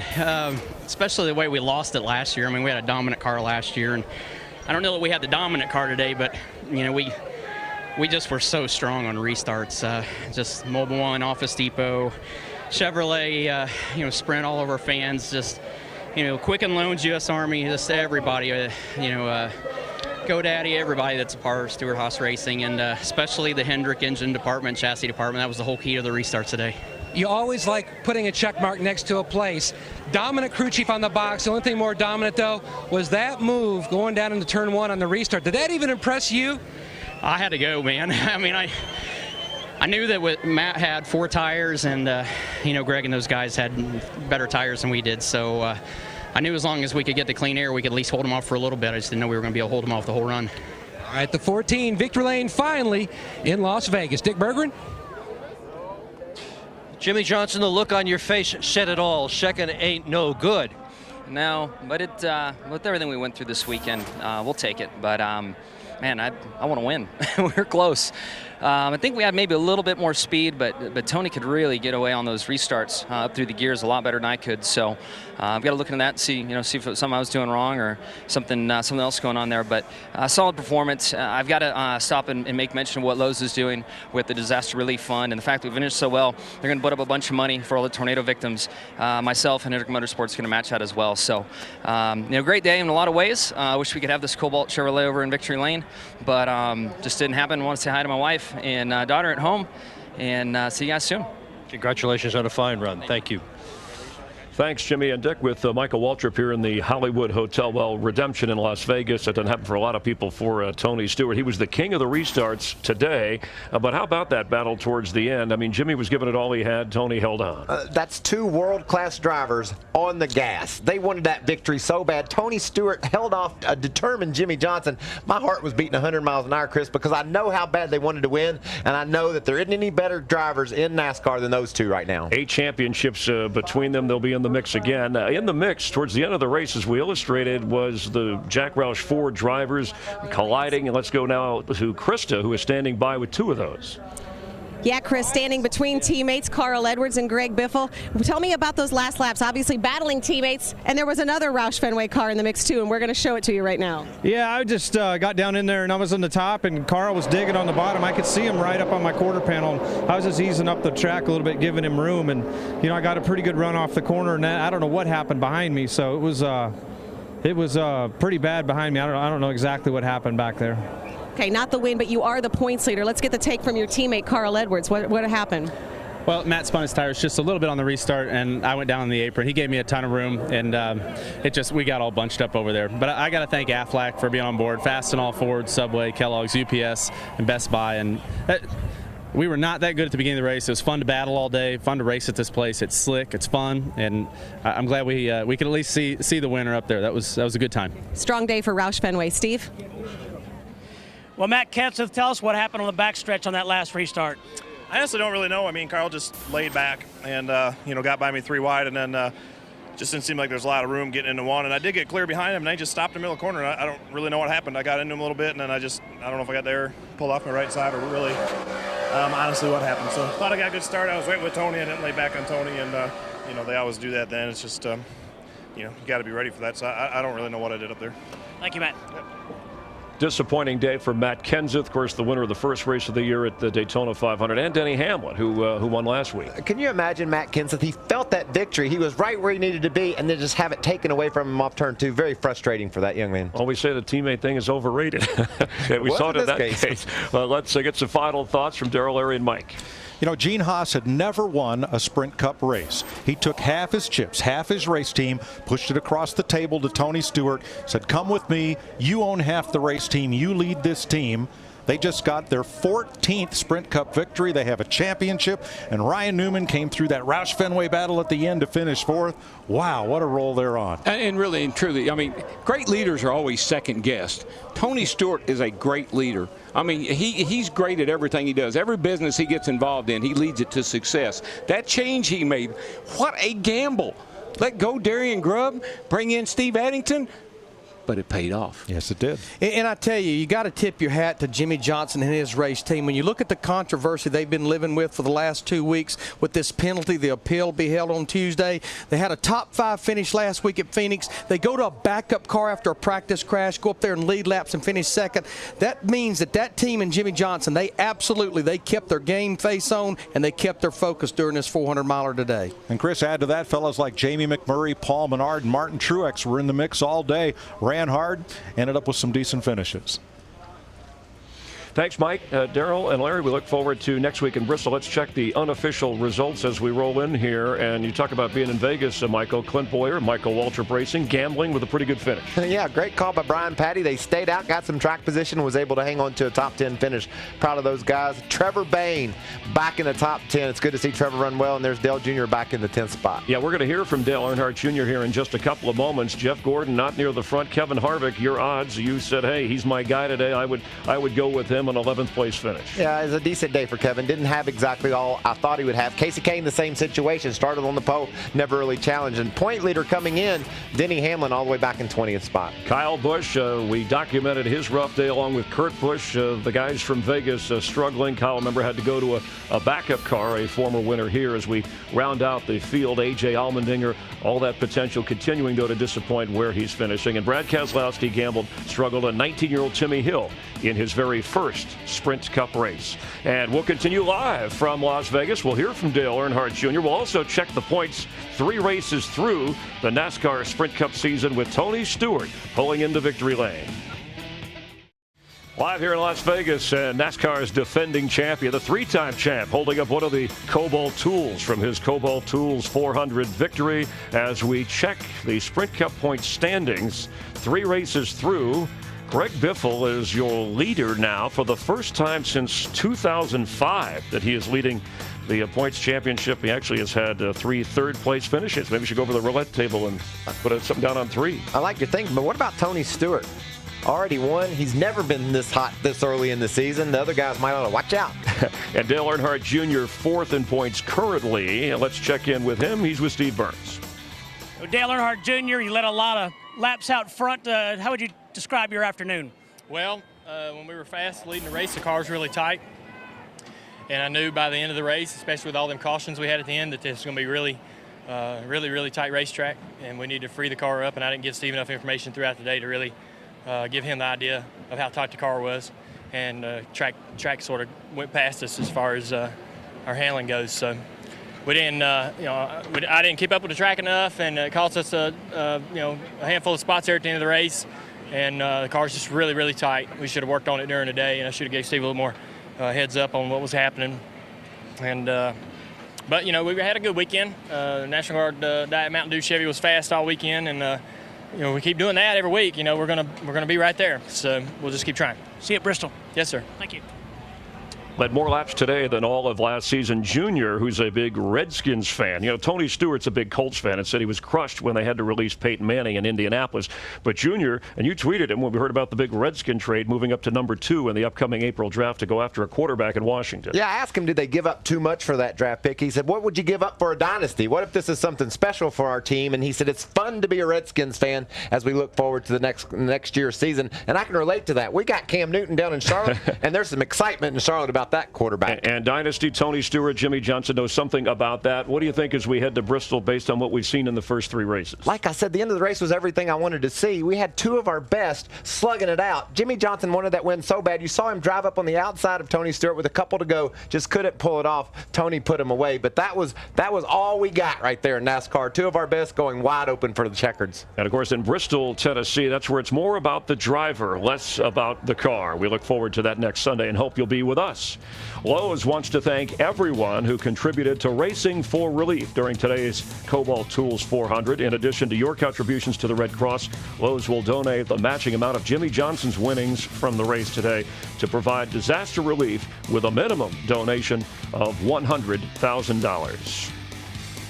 Coming up tonight on Fox, The Simpsons, Family Guy, and our favorite at 9:30, American Dad.